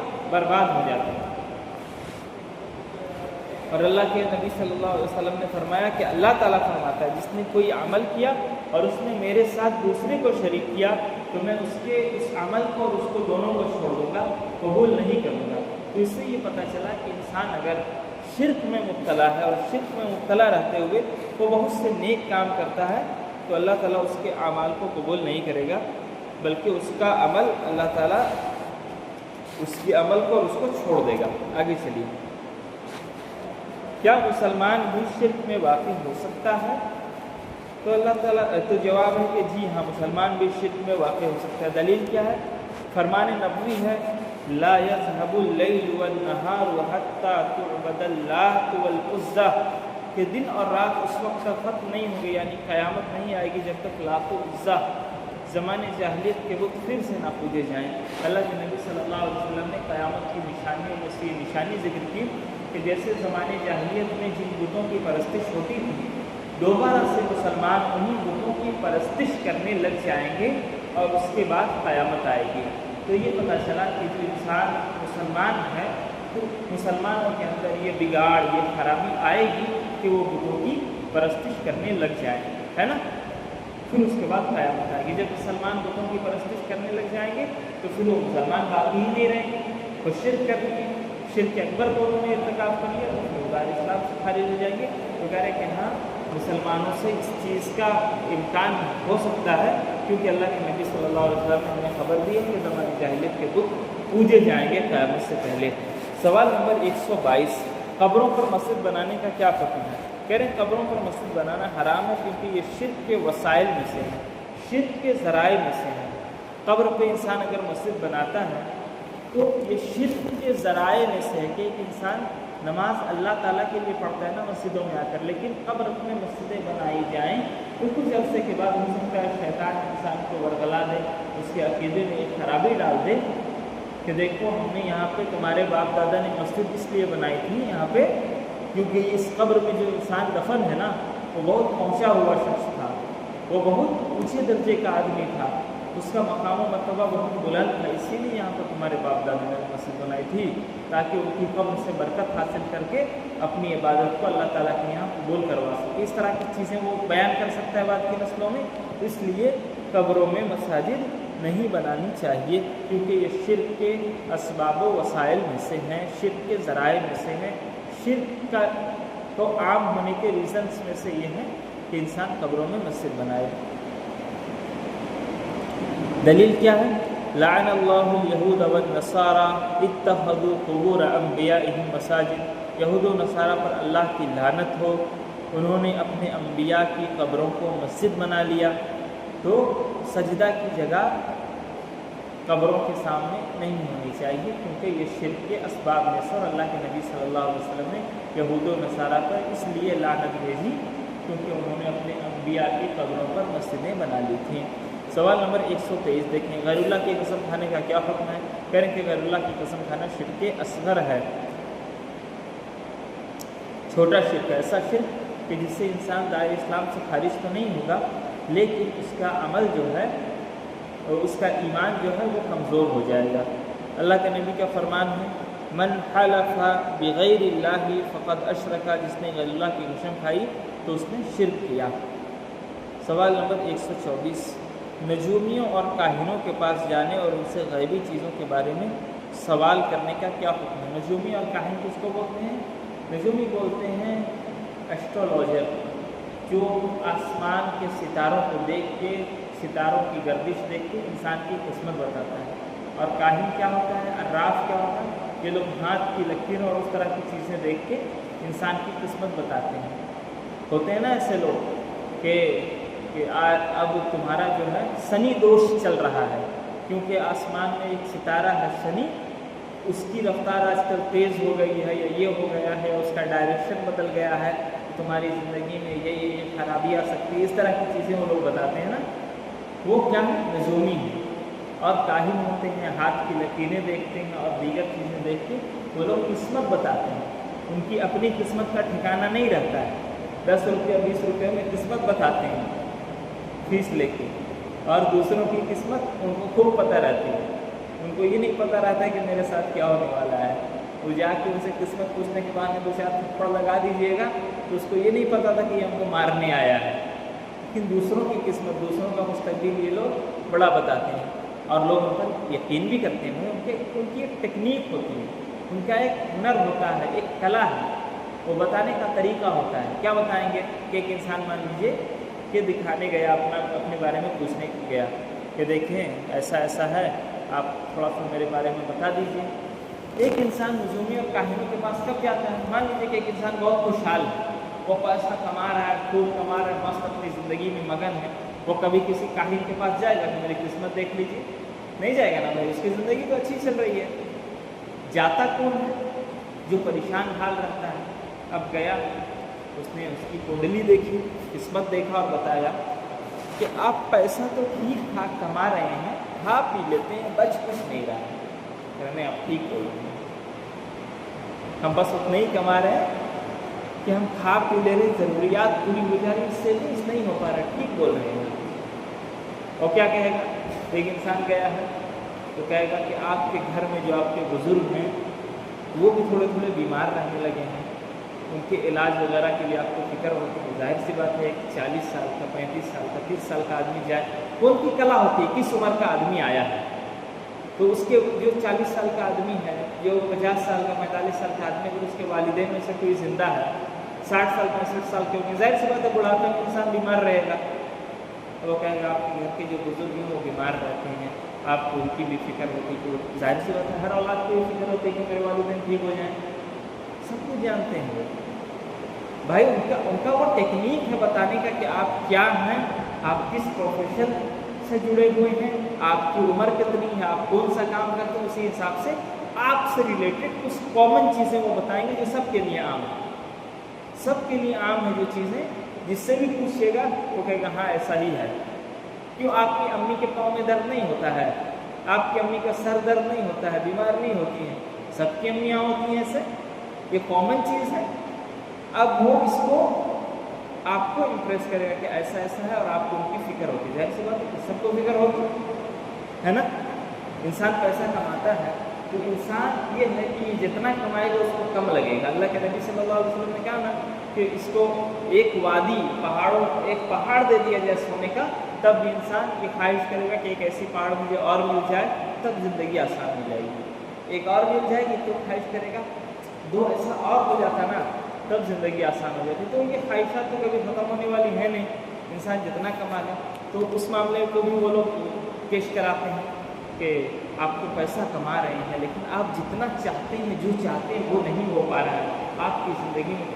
ظاہر سی بات ہے ہم جو چاہتے ہیں وہ نہیں ہو پا رہا ہے، ہم چاہتے ہیں کہ اس دکان سے بڑی میری دکان ہو، اس شو روم سے بڑا میرا شو روم ہو، اتنی آمدنی سے زیادہ میری آمدنی ہے، ہر کوئی یہ چاہتا ہے نا۔ وہ کہہ رہے کہ آپ جو چاہتے ہیں وہ نہیں ہو پا رہا ہے۔ ابھی یہ تو سب کے لیے کامن ہے، انسان جو چاہ رہے وہ کہاں ہو رہا ہے، اللہ کی چاہت سے ہوتی ہے ساری چیزیں، تو انسان اس سے امپریس ہو جاتا ہے، ہاں یار یہ تو صحیح بتا رہی میری زندگی میں جو ہے نا سب یہ صحیح بتائیں۔ ٹھیک کیسے ہوگا؟ تو ٹھیک یہ ہوگا تو آپ کو ہر شنیوار کو میرے یہاں آنا پڑے گا، ایک ناریل لے کے، ایک کیلا لے کے، 5 اگربتیاں لے کے اور 500 روپیہ لے کے 10 شنیوار آپ کو یہاں آنا پڑے گا، تو آپ کی زندگی میں جو شنی دوش چڑھ گیا ہے وہ ٹھیک ہو جائے گا۔ ہاں یہ ایجنٹ ہے اس کا، تارے کا، اس کے پاس 500 روپیہ جمع کیجیے گا، یہ اسی گردش ٹھیک کر دے گا۔ تو کہہ رہے ہیں کہ نجومی اور کاہنوں کے پاس جانے اور ان سے غیبی امور کے بارے میں سوال کرنے کا کیا حکم ہے؟ اگر کوئی انسان جاتا ہے ایسے لوگوں کے پاس اپنی قسمت پتہ لگانے کے لیے تو کہہ رہے ہیں کہ ایسا کرنا حرام ہے، اور 40 راتوں تک ایسے شخص کی نماز قبول نہیں ہوتی۔ دلیل کیا ہے؟ کہ من اتی عرافا فسألہ عن شیء لم تقبل له صلاة 40 لیلۃ، کہ جو شخص کسی عراف، غیب کی خبر بتانے والے کے پاس آئے اور اسے کسی غیبی چیز کے بارے میں سوال کرے تو 40 راتوں تک اس شخص کی نماز قبول نہیں کی جاتی۔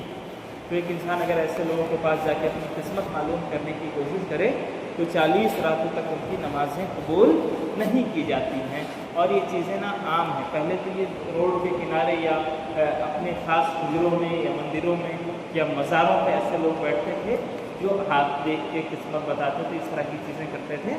لیکن اب تھوڑا سا نا یہ ایڈوانس ہو گیا ہے، کیا ہو گیا؟ ڈیجیٹل ہو گیا ہے، لوگ اس کو تھوڑا سا اچھے سے بنا کے قسمت بتانے کا دعویٰ کرتے ہیں۔ دیکھیں گے کبھی کبھی آپ لوگ یوٹیوب چلاتے ہو تو ایک ایڈ آتا ہے، کون سا؟ ایسٹرو ٹاک، کہ ایک ایپ ہے، آپ اس کو انسٹال کیجئے، اپنی صرف ڈیٹ آف برتھ بتائیے اس کو اور وہ آپ کے بارے میں سب کچھ بتا دے گا، ایسا ان کا دعویٰ ہے۔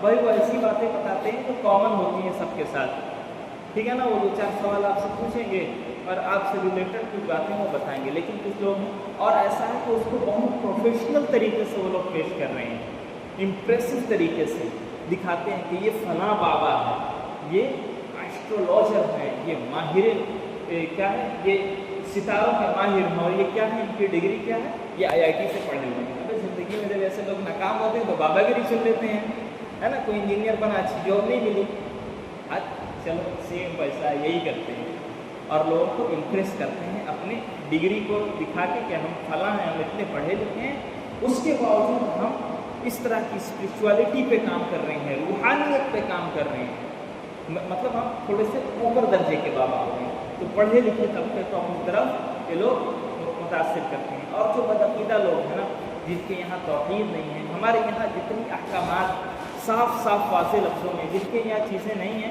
وہ لوگ فوراً اس طرح کے کاموں میں لگ جاتے ہیں۔ میں جانتا ہوں کہ ایسا انسان جو اپنی زندگی میں بہت کامیاب ہے، وہ لوگ 2 بھائی ہیں، ان کے والد ہیں، تینوں بہت اچھی جاب میں بہت پیسہ کماتے ہیں، اچھے پیکیج ہیں تینوں۔ اب انہوں نے گھر بنایا، تو گھر بناتے ہوئے کسی اس طرح کے پیشن گوئی کرنے والے نے ان کو یہ حکم دیا کہ آپ کا گھر کا ڈائریکشن جو ہے آپ کی پوری سیدھی زمین پہ نہیں ہونی چاہیے، تھوڑا سا ٹیڑھا بنائیں گے تو آپ کی قسمت بہت اچھی ہو۔ ابھی کون سا خراب ہے؟ ابھی کون سا خراب ہے جو تم کو اور قسمت اچھی چاہیے؟ تو اس نے اپنی پوری زمین خراب کر کے ٹیڑھا گھر بنا لیا۔ اب اس کو بتایا کہ واستو پہ یقین رکھنا چاہیے، آپ کا جو یہ ہے نا کیا کہتے ہیں، آپ کی جو کنڈلی ہے اس میں ڈارک کلرز نہیں چلتے ہیں، اس لیے آپ کے گھر میں ساری چیزیں لائٹ کلر کی ہونی چاہیے۔ تو وہ باہر کے دروازہ، ٹائلس، ماربل سے لے کے سوئچ بورڈ، پنکھا، ساری چیزیں اس نے کیسی بنائی؟ وائٹ لائٹ، کیونکہ بابا نے بتایا کہ اگر اس میں ڈارک کلر آ جائے گا کچھ تو تمہاری قسمت بھی ڈارک ہو جائے گی۔ ابھی اور کیا چاہیے تم کو؟ کون سی قسمت چاہیے؟ اتنا اچھا تو کما رہے ہو، صحت مند ہو، سب کچھ ہو، اتنا پیسہ ہے جتنے پیسے کا انسان تصور نہیں کر سکتا ہے، لیکن اس طرح کے عقائد ان کے یہاں چونکہ ہوتے نہیں ہیں، بچپن سے ساری چیزیں اسی ٹائپ کی چلی آ رہی ہیں، تو جتنے بھی کامیاب ہو جائیں ان کے دل میں ایک وہم، ایک ڈر، ایک خوف، ایک وسوسہ رہتا ہے کہ اگر ہم اس کی بات نہیں مانیں گے تو ہمارا نقصان ہو جائے گا۔ اور ہمارے یہاں کیا عقیدہ ہے؟ نفع اور نقصان کا مالک کون ہے؟ اللہ تعالیٰ۔ کوئی کلر، کوئی ڈائریکشن، کوئی وقت ایسا نہیں ہے جو ہم کو نقصان پہنچائے۔ اگر ہماری قسمت میں اللہ تعالیٰ نے نفع لکھا ہے تو پوری دنیا مل کے اس کو ہم سے نہیں روک سکتی، اور اگر اللہ تعالیٰ نے ہماری قسمت میں نقصان لکھا ہے تو پوری دنیا مل کے اگر چاہے کہ اس نقصان کو ہم سے دور کر دے تو کوئی دور کر سکتا ہے؟ نہیں کر سکتا۔ یہ ہمارے ایمان اور عقیدے کا حصہ ہے۔ تو انسان کا ایمان اور عقیدہ اور توحید اس کا درست ہوتا ہے تو وہ کبھی نجومیوں کے پاس نہیں جاتا ہے۔ تو اگر کوئی شخص نجومیوں کے پاس جائے، عراف کے پاس جائے، کاہنوں کے پاس جائے، قسمت معلوم کرنے کے لیے، غیب کی باتیں جاننے کے لیے، تو ایسا شخص وہ ہے کہ جس کی 40 دنوں تک نماز قبول نہیں ہوگی۔ سوال نمبر 125، تعویذ گنڈا پہننے یا لٹکانے کا کیا حکم ہے؟ کہہ رہے ہیں کہ تعویذ گنڈا پہننا یا لٹکانا شرک ہے۔ دلیل کیا ہے؟ فرمان نبوی ہے، من علق تمیمۃ فقد اشرک، جس نے تعویذ لٹکائی اس نے شرک کیا، اس کو نشان لگائیے، یاد کرنا چاہیے، تھوڑا سا ہے نا چھوٹا سا، من علق تمیمۃ فقد اشرک، کہ تعویذ جس نے لٹکائی اس نے شرک کیا۔ آگے چلیے، رقیہ کسے کہتے ہیں؟ یہ رقیہ نہیں ہے، ہاں یہ رقیہ ہے۔ رقیہ کسے کہتے ہیں؟ اس کی کتنی قسمیں ہیں؟ جواب ہے، رقیہ سے مراد وہ دعا جس کے ذریعے کسی مریض یا مصیبت زدہ انسان کو دم کیا جاتا ہے۔ دم کے جو الفاظ ہوتے ہیں، دم یہ کرتے ہوئے جو چیزیں ہم پڑھتے ہیں، جو دعائیں، جو آیات، اس کو کیا کہتے ہیں؟ رقیہ کہتے ہیں۔ پھر اس کی 2 قسمیں ہیں، ایک ہے رقیہ شرعیہ اور دوسرا رقیہ غیر شرعیہ۔ کریں کہ رقیہ شرعیہ کیا ہے اور اس کا کیا حکم ہے، دلیل کے ساتھ بیان کریں۔ کریں کہ جو رقیہ، جو دم، جو آیات، جو دعائیں قرآن یا سنت سے ثابت دعا کے ذریعے ہو اور شرک سے خالی ہو، وہ رقیہ شرعیہ ہے، اور ایسا رقیہ کرنا جائز اور مباح ہے۔ دلیل اللہ کے نبی صلی اللہ علیہ وسلم کا فرمان ہے، لا بأس بالرقیٰ ما لم یکن فیہ شرک، رقیہ میں، دم میں کوئی حرج نہیں جب تک اس میں شرک نہ ہو۔ تو کہہ رہے ہیں کہ رقیہ کی 2 قسمیں ہیں، رقیہ شرعیہ اور رقیہ غیر شرعیہ۔ اگر ایک انسان مصیبت زدہ ہے، بیمار ہے، اس کو کسی قسم کی پریشانی ہے، اور وہ قرآنی آیات پڑھ کے، احادیث میں جو مروی دعائیں ہیں وہ پڑھ کے کوئی اس پر دم کر رہا ہے، تو یہ جائز ہے۔ کیوں جائز ہے؟ اللہ کے نبی صلی اللہ علیہ وسلم نے فرمایا کہ کوئی حرج نہیں ایسی دعاؤں کے ذریعے دم کرنا جس میں شرک نہ ہو۔ تو قرآن کی آیات اگر انسان پڑھ کے دم کرے تو اس میں شرک نہیں ہے، احادیث میں مروی دعائیں اگر انسان پڑھ کے دم کرے تو یہ شرک نہیں ہے۔ تو اس طرح کی دعاؤں اور آیات کے ذریعے اگر کوئی دم کرتا ہے تو یہ درست اور جائز دم ہے. اور رقیہ شریعہ کی کتنی شرطیں ہیں اور کیا کیا ہیں. کہہ رہے کہ رقیہ شریعہ کی 3 شرطیں ہیں، یعنی قرآن و حدیث میں مروی دعائیں جو ہیں ان کو پڑھ کے دم کرنا جس میں شرک نہ ہو، اس کی بھی 3 شرطیں ہیں. کیا شرط ہے؟ کہ وہ قرآن یا سنت سے ثابت دعا کے ذریعے ہے، وہ کتاب و سنت میں نہ ہو لیکن عربی زبان میں اور اس کا معنی معلوم اور صحیح ہو.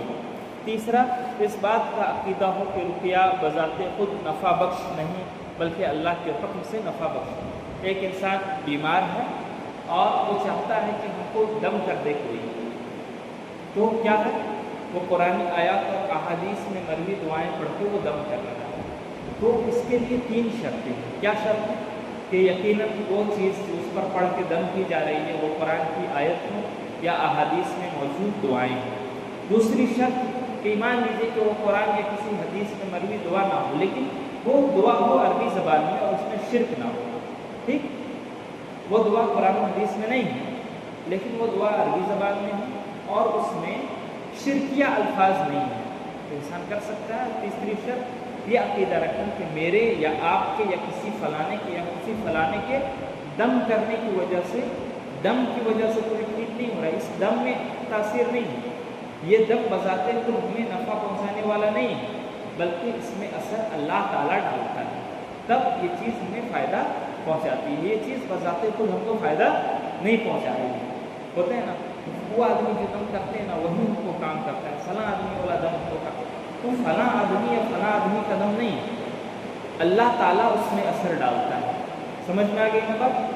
تو یہ 3 شرطیں پائی جائیں گی تب رقیہ شریعہ جائز ہے. وہ قرآن و حدیث میں مروی دعائیں ہوں یا ایسی دعائیں ہوں جو قرآن و حدیث میں مروی تو نہیں ہیں لیکن اس میں شرک نہ ہو، اور یہ عقیدہ اور یہ ایمان رکھنا کہ یہ دم بذات خود ہم کو فائدہ پہنچانے پر قادر نہیں ہے بلکہ فائدہ اللہ تعالیٰ پہنچاتا ہے. اللہ کے حکم سے یہ چیز ہمیں فائدہ دیتی ہے. اللہ تعالیٰ کا حکم نہیں ہوگا تو ایک بار نہیں 100 بار بھی یہی دم کرا لیں گے تو فائدہ نہیں ہوگا. اللہ تعالیٰ کا حکم ہوگا تو آدھے دم میں ہم ٹھیک ہو جائیں گے.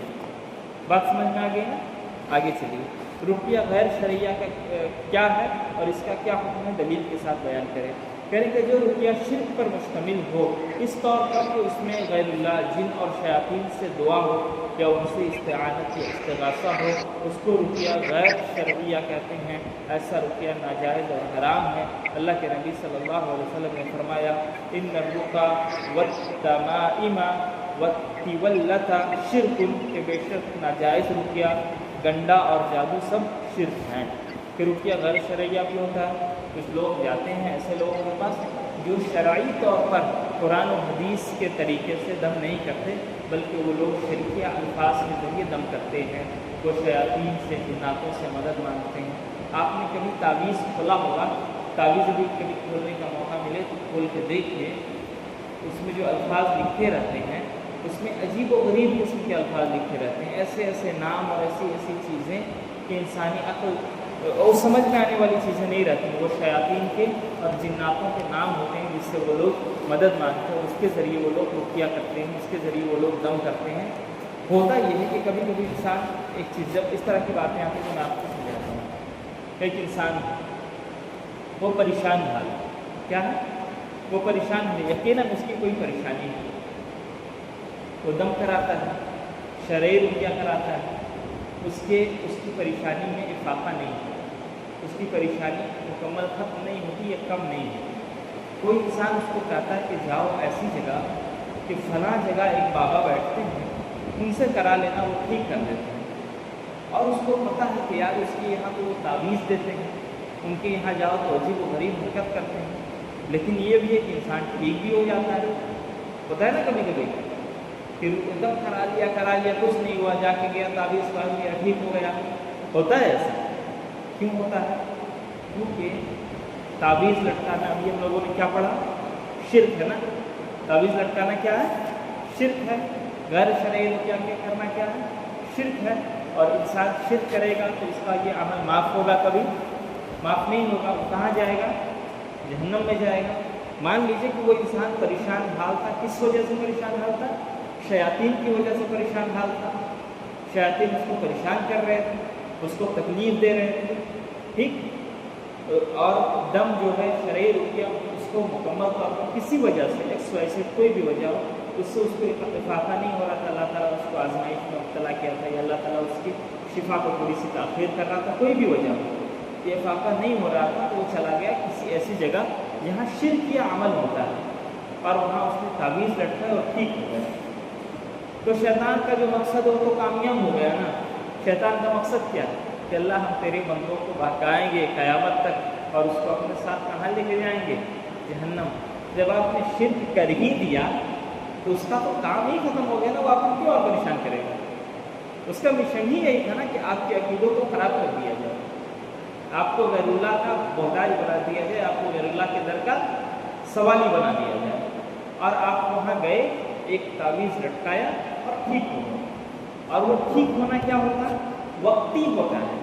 ایک مرتبہ ایسی جگہ کا آپ نے چکر لگا لیا اور ایک مرتبہ دل وہاں پہ مطمئن ہو گیا شرک سے, تو آپ یقین جانیں کہ پھر یہ ہوتا ہے کہ انسان اسی در کا ہو کے رہ جاتا ہے, پھر اس کا عقیدہ ہمیشہ ہمیشہ کے لیے کیا ہو جاتا ہے؟ خراب ہو جاتا ہے. پھر وہاں کا چکر اس کا چھوٹتا نہیں. آج ایک تعویذ, 5 مہینے بعد کسی دوسرے کام کے لیے وہیں سے تعویذ, 2 سال کے بعد کسی تیسرے کام کے لیے وہیں سے تعویذ, پھر اسی در میں لگا ہی رہ جاتا ہے اور اس کو لگتا ہے کہ یہیں سے میرا کام ہو رہا ہے. ابھی وقتی پریشانی سے اس نے لیا, تعویذ ہو گیا ٹھیک, پھر وہ 5 مہینے کے بعد رزق کی تنگی ہو گئی, چلو نا فلاں بابا کے پاس. لڑکے کی شادی نہیں ہو رہی, چلو نا فلاں بابا کے پاس. شادی تو ہو گئی, اولاد نہیں ہو رہا, فلاں چلو فلاں بابا کے ساتھ. اولاد تو ہو گئی, بیمار رہتا ہے, چلو فلاں بابا کے ساتھ. بیمار تو ہو گیا, پڑھنے میں تیز نہیں ہے, چلو. ٹھیک تو ہو گیا, پڑھنے میں تیز نہیں, چلو فلاں بابا کے پاس, ہے نا. نافرمان ہو گیا, چلو فلاں بابا کے پاس. تو پھر ایسا نہیں کہ وہ ٹھیک ہو جاتا ہے, پھر وہیں کا ہو جاتا ہے, اسی در کا وہ چکر لگانا شروع کر دیتا ہے اور بار بار لگاتا ہے. ایک در کو چھوڑو گے تو انسان 10 در کا چکر لگاتا ہے. یہ بھی ہوتا ہے نا الگ الگ ڈپارٹمنٹ. یہ والے جو بابا ہیں نا, یہ بیماری ٹھیک نہیں کرتے, یہاں صرف بچہ ملتا ہے. اور وہ والے جو بابا ہیں وہاں بیماری ٹھیک ہوتی ہے. اور فلاں والے جو بابا ہیں وہ رزق دیتے ہیں. تو انسان پھر 5-20 جگہ بڑھ جاتا ہے اور سب جگہ سے وہ فریاد کرنے لگتا ہے. ایک در کو چھوڑنے کا یہ نقصان ہوتا ہے. ٹھیک کوئی نہیں ہوتا ہے. وقتی افاقہ چیز کچھ ہو سکتا ہے لیکن ٹھیک نہیں ہو سکتا. اور وقتی افاقہ اس لیے ہوتا ہے تاکہ شیطان جس مشن پہ لگا ہوا تھا کہ وہ آپ کا عقیدہ خراب کر دے, آپ کا توحید خراب کر دے, آپ کا ایمان آپ سے چھین لے تاکہ آپ اس کے ساتھ جہنم میں چلے جائیں. جب آپ اس کے کام اس کے سپورٹر بن گئے, آپ کامیاب, وہ اپنے مشن میں کامیاب ہو گیا, تو آپ کو پھر کیوں پریشان کرے گا؟ کیوں آپ کو اور ستائے گا؟ نہیں ستائے گا نا. وقتی طور پر آپ کو تھوڑا سا آرام دے دے گا کہ ٹھیک, ویل ڈن, بہت اچھا کام کیا. ہم یہی تو چاہتے تھے کہ تم آ جاؤ اللہ کو چھوڑ. اب تھوڑے دن تم آرام کرو, 2-4 مہینے بعد, 1-8 سال کے بعد تم کو پھر پریشان کرو, پھر جانا ہونا. ٹھیک بات سمجھ میں آ گئی؟ تو رقیہ شرعیہ اور رقیہ غیر شرعیہ. رقیہ شرعیہ یہ ہے کہ انسان کتاب و سنت میں مروی دعاؤں کے ذریعے رقیہ کرے, عربی زبان میں ہو, شرکیہ الفاظ نہ ہو, اور یہ عقیدہ رکھے کہ رقیہ بذات خود ہمیں فائدہ نہیں پہنچاتی, بلکہ اس میں جو نفع ہے, اس کا جو فائدہ ہے وہ اللہ کے حکم سے آتا ہے. اور رقیہ غیر شرعیہ کیا ہے کہ انسان شرکیہ الفاظ کے ذریعے رقیہ کرے, جنوں اور شیاطین سے مدد طلب کرے, مزاروں کی جائے تعویذ گڈھے کرے. تو ایسا رقیہ کیا ہے؟ یہ شرک ہے, اور ایسا شرک ہے کہ انسان اللہ تعالیٰ اس کو معاف نہیں کرے گا. اور اس کا وقت یہ فاقہ اس لیے ہوتا ہے کیونکہ شیاطین اسی مقصد کے لیے ہیں کہ وہ ہمارے عقیدے کو خراب کریں.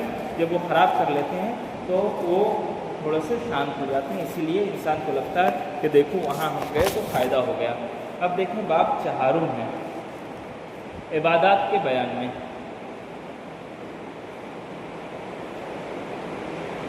سوال نمبر 130 ہے, لغت عبادت کسے کہتے ہیں؟ جواب ہے, لغت میں عبادت عاجزی اور انکساری کو کہتے ہیں. عاجزی کہتے ہیں اپنے آپ کو بڑا نہ سمجھنا, اپنے آپ کو اسمار خان نہ سمجھنا, اپنے آپ کو بہت اعلیٰ درجہ, بہت بڑا نہ سمجھنا. یہ کیا ہے؟ عاجزی ہے. اور انکساری نرم مزاج, ہمبلنس کو کہتے ہیں. کہنے کہ لغت میں عبادت کے مطلب انکساری, اپنے آپ کو کمتر سمجھنا اور ہمبل رہنا, نرم مزاج رکھنے کو عبادت کرتے ہیں لغت کے اندر. کہ انسان اللہ تعالیٰ کے پاس آئے تو اپنے آپ کو بہت بڑا توپ نہ سمجھے, بلکہ اللہ تعالیٰ کے سامنے عاجزی اور انکساری کے ساتھ آئے کہ اللہ تیری شان بہت بڑی ہے, تو بہت اعلیٰ ہے, ہم کو تیری ادنا سے بندے ہیں. یہ والی چیز کیفیت اس کے اندر, اس کو عبادت کہتے ہیں لغت کے اندر. اور اصطلاح میں, ٹرم عبادت کیا ہے؟ بندے کے ہر ظاہری اور باطنی اقوال و اعمال جنہیں اللہ رب العالمین پسند فرماتا ہے اسے عبادت کہتے ہیں، جیسے نماز، روزہ، دعا اور قربانی۔ کہہ رہے ہیں کہ بندے کے ہر ظاہری اور باطنی، ظاہری مطلب ایکسٹرنل دکھنے والے عمل، اور باطنی ایسا جو دل میں ہو، جو نظر نہیں آتا ہو۔ کہہ رہے ہیں کہ اقوال اور اعمال، اقوال کہیں گے، قول کہتے ہیں کہ زبان میں بات کو، زبان سے کہی جانے والی چیز، اور اسی کی جمع ہے اقوال، اور اعمال عمل کی جمع ہے اعمال، اسی کا پلورل ہے، قول کا پلورل اقوال، عمل کا اعمال۔ کہہ رہے ہیں کہ چاہے وہ دکھنے والی ہو، چاہے نہ دکھنے والی ہو، چاہے وہ زبان سے ادا کی جاتی ہو، چاہے وہ اپنے ہاتھ اور پاؤں سے عمل کیا جاتا ہو، اور اسے اللہ تعالیٰ پسند فرماتا ہے تو اسے عبادت کہتے ہیں۔ کیا ہے؟ یا تو وہ دکھنے والی ہو یا نہ دکھنے والی ہو، یا وہ زبان سے ادا کی جانے والی ہو یا اپنے ہاتھ پاؤں سے کیے جانے والی چیز ہو، تو اگر اللہ تعالیٰ اس کو پسند فرماتا ہے تو وہ عبادت ہے۔ جیسے نماز، روزہ، یہ کیا ہے؟ دکھنے والا عمل ہے، اور ہم اپنے ہاتھ پاؤں سے کرتے ہیں، ٹھیک۔ دعا، یہ دکھنے والا عمل نہیں ہے، اس کو کبھی ہم دل سے کرتے ہیں، کبھی اپنی زبان سے کرتے ہیں، ہے نا۔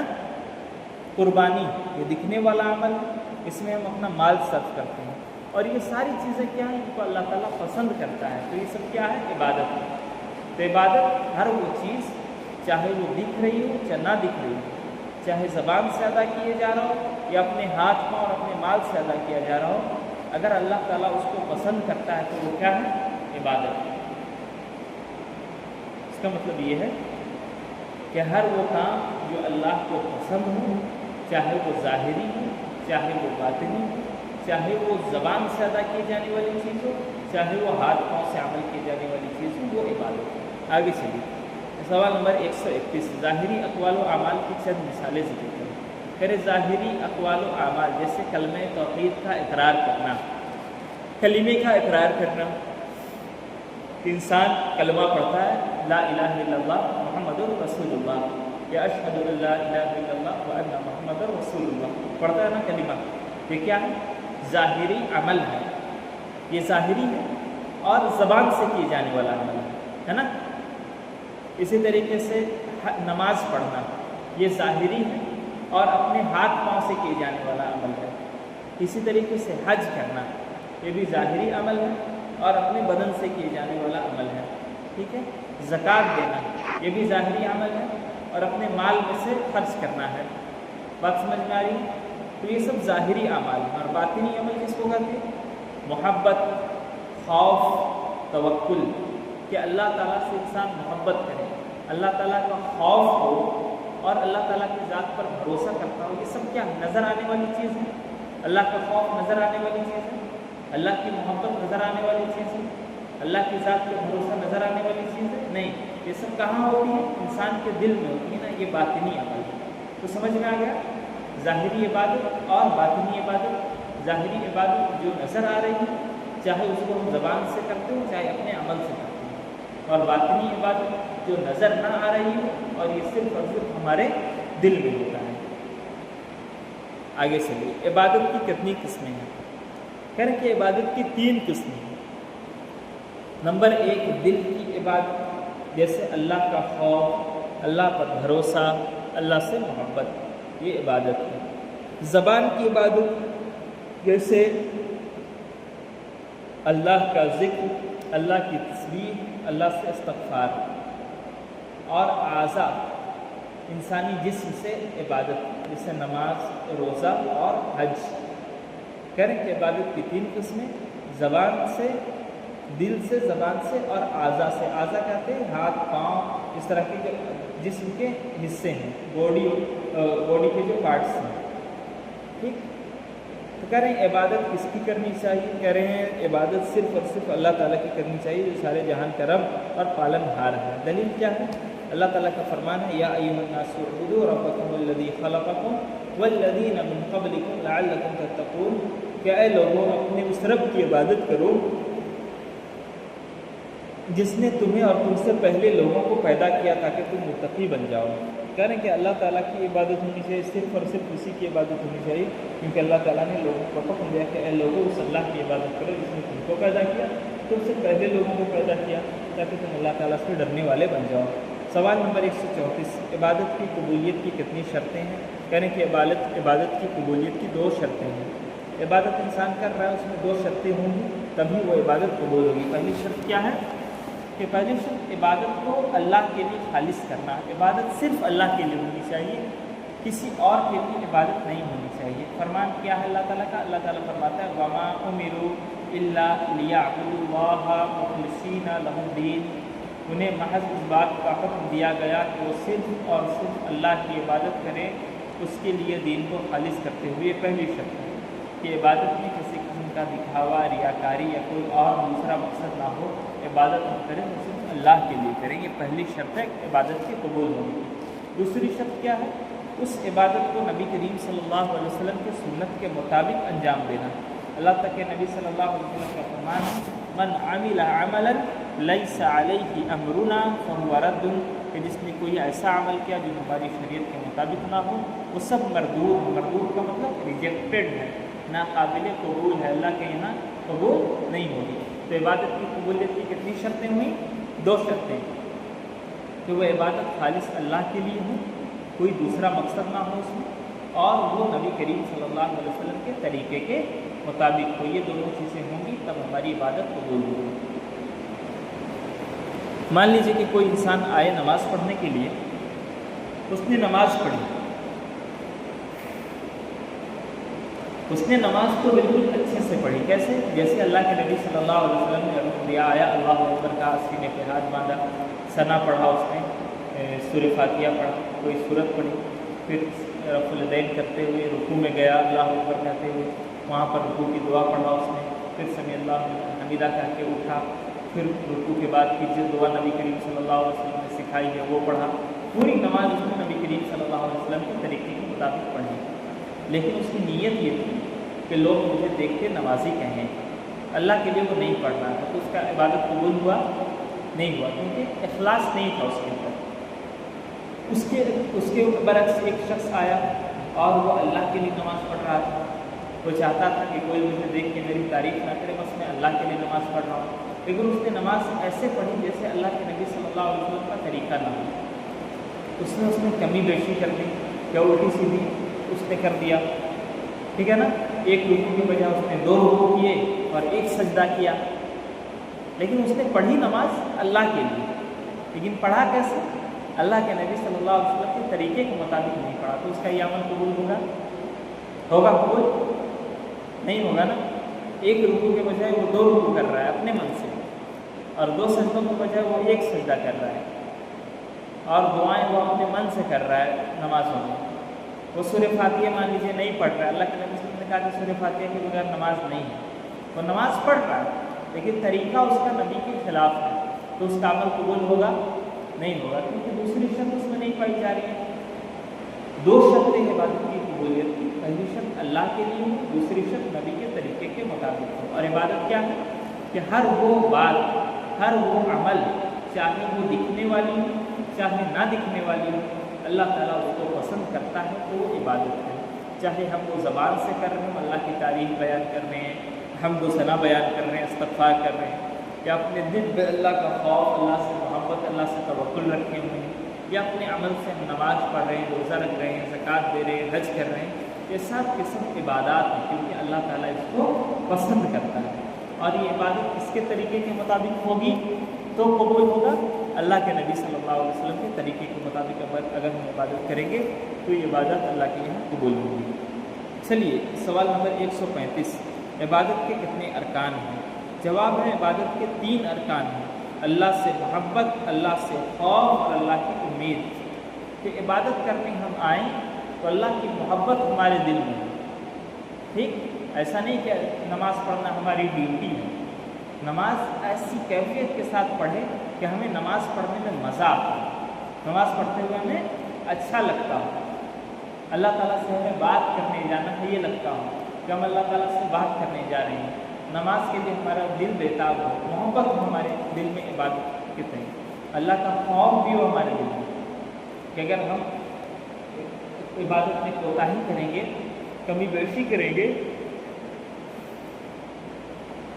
یا اللہ کا حق جیسا اس کا حق ہے اس کو ادا نہیں کریں گے تو اللہ تعالیٰ ہم سے ناراض ہو جائے گا، ہم کو اللہ تعالیٰ عذاب بھی دے سکتا ہے۔ یہ خوف بھی ہمارے دل میں ہے اور امید بھی ہمارے دل میں ہو اللہ تعالیٰ سے کہ اللہ تعالیٰ ہمارے عبادات کو ضرور قبول کرے گا، اللہ تعالیٰ ہمیں رسوا نہیں کرے گا، اللہ تعالیٰ کیا ہے ہمیں جنت عطا کرے گا، اللہ تعالیٰ سے امید ہو کہ یہ عبادات اللہ کے یہاں قبول ہوں گی اور اللہ تعالیٰ ہمیں اس کا انعام دے گا۔ اس کی دلیل کیا ہے؟ کریں کہ ادعوا ربکم ادعوہ خوفا وطمعا ان رحمت اللہ قریب من المحسنین، کریں کہ تم اس اللہ کو پکارو، اس اللہ کو پکارو اس سے ڈرتے اور امید رکھتے ہوئے، بے شک اللہ کی رحمت نیک کام کرنے والوں سے قریب ہے۔ تو عبادت میں دونوں چیزیں ہوتی ہیں، اللہ کا خوف بھی ہوتا ہے اور اللہ سے امید بھی ہوتی ہے، اور اس میں محبت بھی ہونی چاہیے۔ بات سمجھ میں آ رہی ہے نا؟ وہ ہمیں بوجھ نہیں لگنا چاہیے بلکہ ہم محبت کے ساتھ اللہ کی عبادت کریں، اللہ سے ڈرتے ہوئے اور اللہ سے امید رکھتے ہوئے۔ یہ تینوں چیزوں کا کمبینیشن ہماری نماز میں، ہماری تمام عبادات میں ہونی چاہیے، صرف نماز میں نہیں۔ ٹھیک ہے نا؟ سوال نمبر 136، بندوں پر اللہ کا کیا حق ہے؟ کہہ رہے کہ بندوں پر اللہ کا حق یہ ہے کہ وہ صرف اور صرف اس کی عبادت کرے اور اس کے ساتھ کسی کو شریک نہ کرے۔ اللہ کا فرمان ہے حق اللہ علی العباد ان یعبدوہ ولا یشرکوا بہ شیئا، بندوں پر اللہ کا حق یہ ہے کہ وہ صرف اور صرف اس کی عبادت کرے، اس کے ساتھ کسی کو شریک نہ کرے۔ مان لیجیے کوئی پوچھے، سوال آئے کہ بندوں پر اللہ کا کیا حق ہے، بندوں پر اللہ کا کیا حق ہے، تو یہ ہے کہ اللہ کے ساتھ ہم کسی کو شریک نہ کریں، صرف اسی کی عبادت کریں، یہ اللہ کا حق ہے کہ ہم اس حق کو ادا کریں۔ اس کے برعکس ایک سوال ہے اللہ پر بندوں کا کیا حق ہے۔ سوال مان لیجیے گھوم کے آ جائے تو آپ لوگوں کو کنفیوز نہیں ہونا ہے، اگر سوال گھوم کے آتا ہے تو کنفیوز نہیں ہونا ہے۔ کچھ حقوق اللہ کے ہیں، وہ کس پہ ہیں؟ بندوں پر ہیں، اور اللہ پر بندوں کا کیا حق ہے؟ ہمارا کوئی حق اللہ تعالیٰ پر نہیں ہے، ہم حق نہیں جتا سکتے اللہ تعالیٰ کو، لیکن اللہ تعالیٰ نے کچھ حقوق اپنے اوپر خود سے لازم کر لیے ہیں۔ کیا ہے؟ اللہ پر بندوں کا حق یہ ہے کہ اگر وہ اس کی عبادت کریں، کرنے میں کسی کو شریک نہ کریں تو وہ انہیں عذاب نہ دے، یہ حق اللہ کی جانب سے بطور احسان و انعام ہے۔ دلیل کیا ہے؟ اللہ کے نبی کا فرمان ہے وَحَقُّ الْعِبَادِ عَلَى اللَّهِ أَلَّا يُعَذِّبَ مَن يُشْرِكُ بِهِ شَيْئًا، کہ اللہ پر بندوں کا حق یہ ہے کہ اگر وہ اس کی عبادت کرنے میں کسی کو شریک نہ کریں تو وہ انہیں عذاب نہ دے۔ دو چیزیں ہیں، اللہ کا حق یہ ہے کہ ہم اسی کی عبادت کریں، اس کے ساتھ کسی کو شریک نہ کریں، اور اللہ کا حق اور بندوں کا حق اللہ پر کیا ہے کہ اللہ تعالیٰ اپنے اس بندے کو عذاب نہ دے جو صرف اسی کی عبادت کرتا ہو، کسی کو شریک نہ کرتا ہو، یعنی جو شرک نہ کرتا ہو اللہ تعالیٰ اس کو عذاب نہ دے، یہ اللہ کا حق ہے۔ اللہ پر یہ حق ہے بندوں کا، اور اللہ تعالیٰ نے یہ حق خود پر لازم کیا ہے، ہم حق نہیں جتا رہے۔ اللہ تعالیٰ نے بطور احسان یہ بول دیا کہ ٹھیک ہے تم شرک نہیں کرو گے تو چلو میں تم کو جنت میں تم کو عذاب نہیں دوں گا۔ ٹھیک ہے نا؟ اتنی بات سمجھ میں آ گئی؟ سوال گھوم کے آئے تو کنفیوز نہیں ہوں گے۔ سوال نمبر 138، عبادات کی چند مثالیں ذکر کریں۔ کہنے کہ عبادات کی چند مثالیں درج ذیل ہیں: دعا، توکل، سجدہ، ذبح، استعانت مدد طلب کرنا، استغاثہ فریاد کرنا۔ اب یہ ساری چیزیں ایک ایک کر کے یہ بتائیں گے۔ توکل کس کو کہتے ہیں؟ استعانت کس کو کہتے ہیں؟ استعانت کا کیا معنی ہے؟ ذبح اور دعا کیا ہے؟ دعا کیا ہے؟ یہ ساری چیزیں، یہ عبادت کی خوف کیا ہے؟ یہ عبادت کیسے بن جاتی ہے؟ محبت کیسے عبادت ہے؟ یہ ساری چیزیں ایک ایک کر کے یہ آگے بتانے جا رہے ہیں۔ تو آپ یہ پہلے 6 چیزیں یاد کریں کہ عبادت کی چند مثالیں کیا ہیں۔ عبادت کی چند مثالیں دعا ہے، توکل ہے، سجدہ ہے، ذبح ہے۔ استغاثہ، استعانت کہتے ہیں مدد طلب کرنے کو، سیکنگ ہیلپ، کسی سے ہم مدد طلب کریں، یہ کیا ہے؟ استعانت۔ اور استغاثہ کیا ہے؟ انسان ایک ہوتا ہے نارمل مدد طلب کرنا، اور ایک ہوتا ہے کہ ارجنٹ ہے، اس کو شدید مصیبت میں مبتلا ہے، فوری طور پر اس کو مدد کی ضرورت ہے، وہ کیا ہے؟ استغاثہ ہے۔ دونوں میں تھوڑا سا فرق ہے، دونوں کا مطلب ہے مدد طلب کرنا، فریاد کرنا۔ استعانت کا مطلب مدد طلب کرنا، ویسے سیکنگ ہیلپ۔ مدد مانگنا کسی سے. اور استغاثہ کیا ہے؟ فریاد کرنا شدید مصیبت کے وقت، ارجنٹ میں مدد طلب کرنا، فوراً اس کو مدد چاہیے، اس کو کیا کہتے ہیں؟ استغاثہ کہتے ہیں. تو یہ بھی عبادت کی قسموں میں سے قسم ہے نا. تو یہ سب عبادت ہے. پھر ایک ایک کر کے ہم کل سے بتائیں گے انشاءاللہ. کتنا وقت ہوا؟ چلیے وقت ہونے کو ہے. کل ہم وہ چیزیں بتائیں گے. ایک بار ہم لوگ آج ہم لوگوں نے کیا پڑھا؟ آج ہم لوگوں نے پڑھا کہ شرک کس کو کہتے ہیں. شرک سب سے بڑا گناہ ہے اللہ کی عبادت میں کسی اور کو شریک کرنے کو، کہ اللہ تعالیٰ کی ہم ربوبیت میں یعنی رب ہونے میں، الوہیت میں، عبادت کرنے میں، یا اللہ کی جو صفات ہے، ایٹریبیوٹس ہے، اس میں اگر ہم اللہ کے برابر کسی کو مانتے ہیں تو یہ شرک. اگر ہم یہ کہیں کہ یہ دنیا اللہ تعالیٰ نے بنائی ہے اور کچھ چیزیں اس میں فلاں نے بھی بنایا ہے، کہ ہم عبادت کریں اللہ کی اور اللہ کے علاوہ کسی اور کی بھی عبادت کریں، یا اللہ تعالیٰ کی جو صفات ہے دیکھنے، سننے اور عذاب دینے اور اس طرح کی جو صفات ہیں وہ چیز کسی اور کے لیے بھی لازم کریں، تو یہ سب شرک ہے. اسی طریقے کو شرک سب سے بڑا گناہ ہے، اس کو اللہ تعالیٰ کبھی معاف نہیں کرے گا. آدم علیہ السلام سے نوح علیہ السلام تک 10 نسلیں ایسی آئیں جو شرک میں مبتلا نہیں تھی. پھر شیطان نے ان کے بڑے لوگوں، نیک لوگوں کے بارے میں غلو کرایا اور ان سے ان کو شرک میں مبتلا کر دیا. شرک کی 2 قسمیں ہم لوگوں نے پڑھی، شرک اکبر اور ایک شرک اصغر ہے. شرک اکبر کہتے ہیں غیر اللہ کی کسی بھی عبادت کو غیر اللہ کے لیے انجام دینے کو شرک اکبر کہتے ہیں. جیسے مردوں سے فریاد طلب کرنا، مردوں سے دعا مانگنا، مزاروں پہ جانا، اور یہ سب سے بڑا گناہ ہے. شرک اکبر کا حکم یہ ہے کہ انسان اس سے دائرۂ اسلام سے خارج ہو جاتا ہے، ہمیشہ ہمیشہ کے لیے وہ جہنم میں رہتا ہے، وہ جنت میں کبھی نہیں آ سکتا.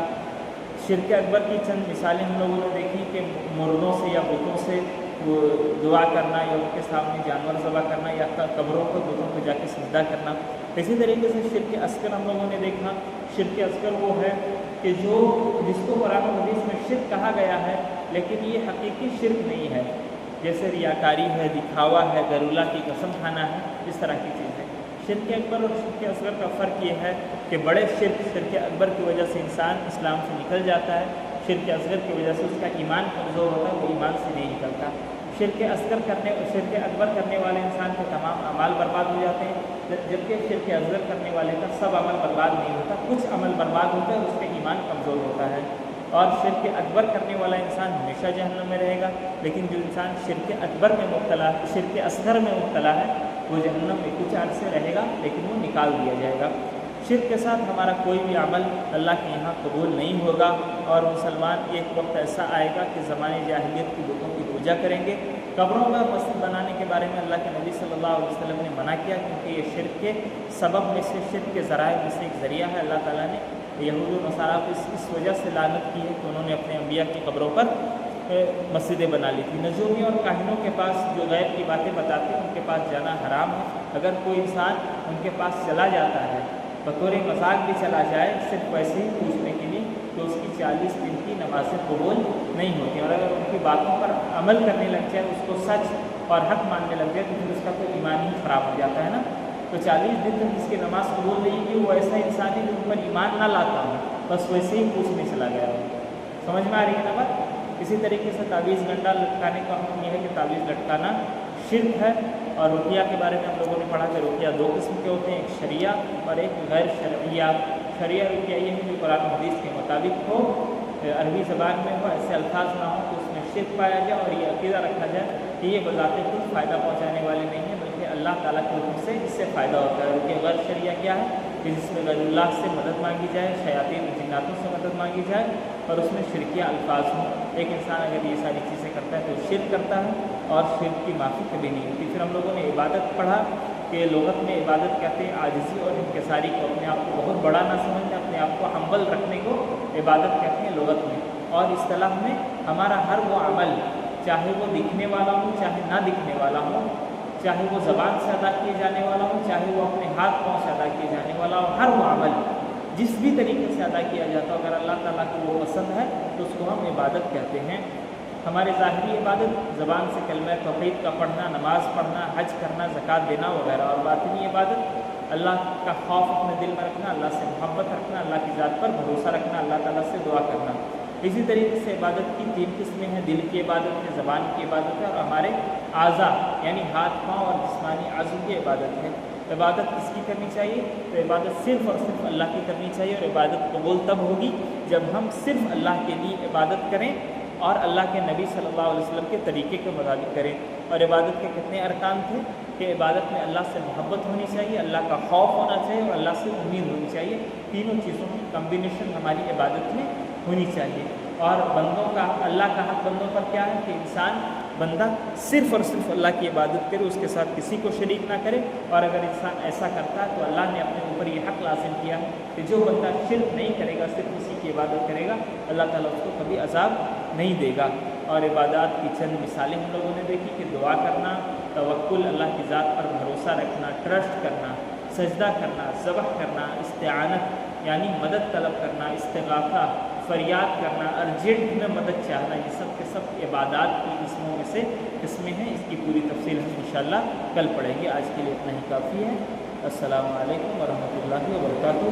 سبحانک اللہم ربنا وبحمدک سبحانک اللہم ربنا وبحمدک استغفر اللہ واتوب الیہ۔ کیسے ہے مجلس کے اختتام کی دعا؟ کسی کو یاد ہے؟ میں بھول رہا ہوں۔ سبحانک اللہم ربنا وبحمدک اشہد ان لا الہ الا انت استغفرک واتوب الیک۔ ایسے ہی ہے نا؟ چلیے کل ملتے ہیں پھر انشاءاللہ۔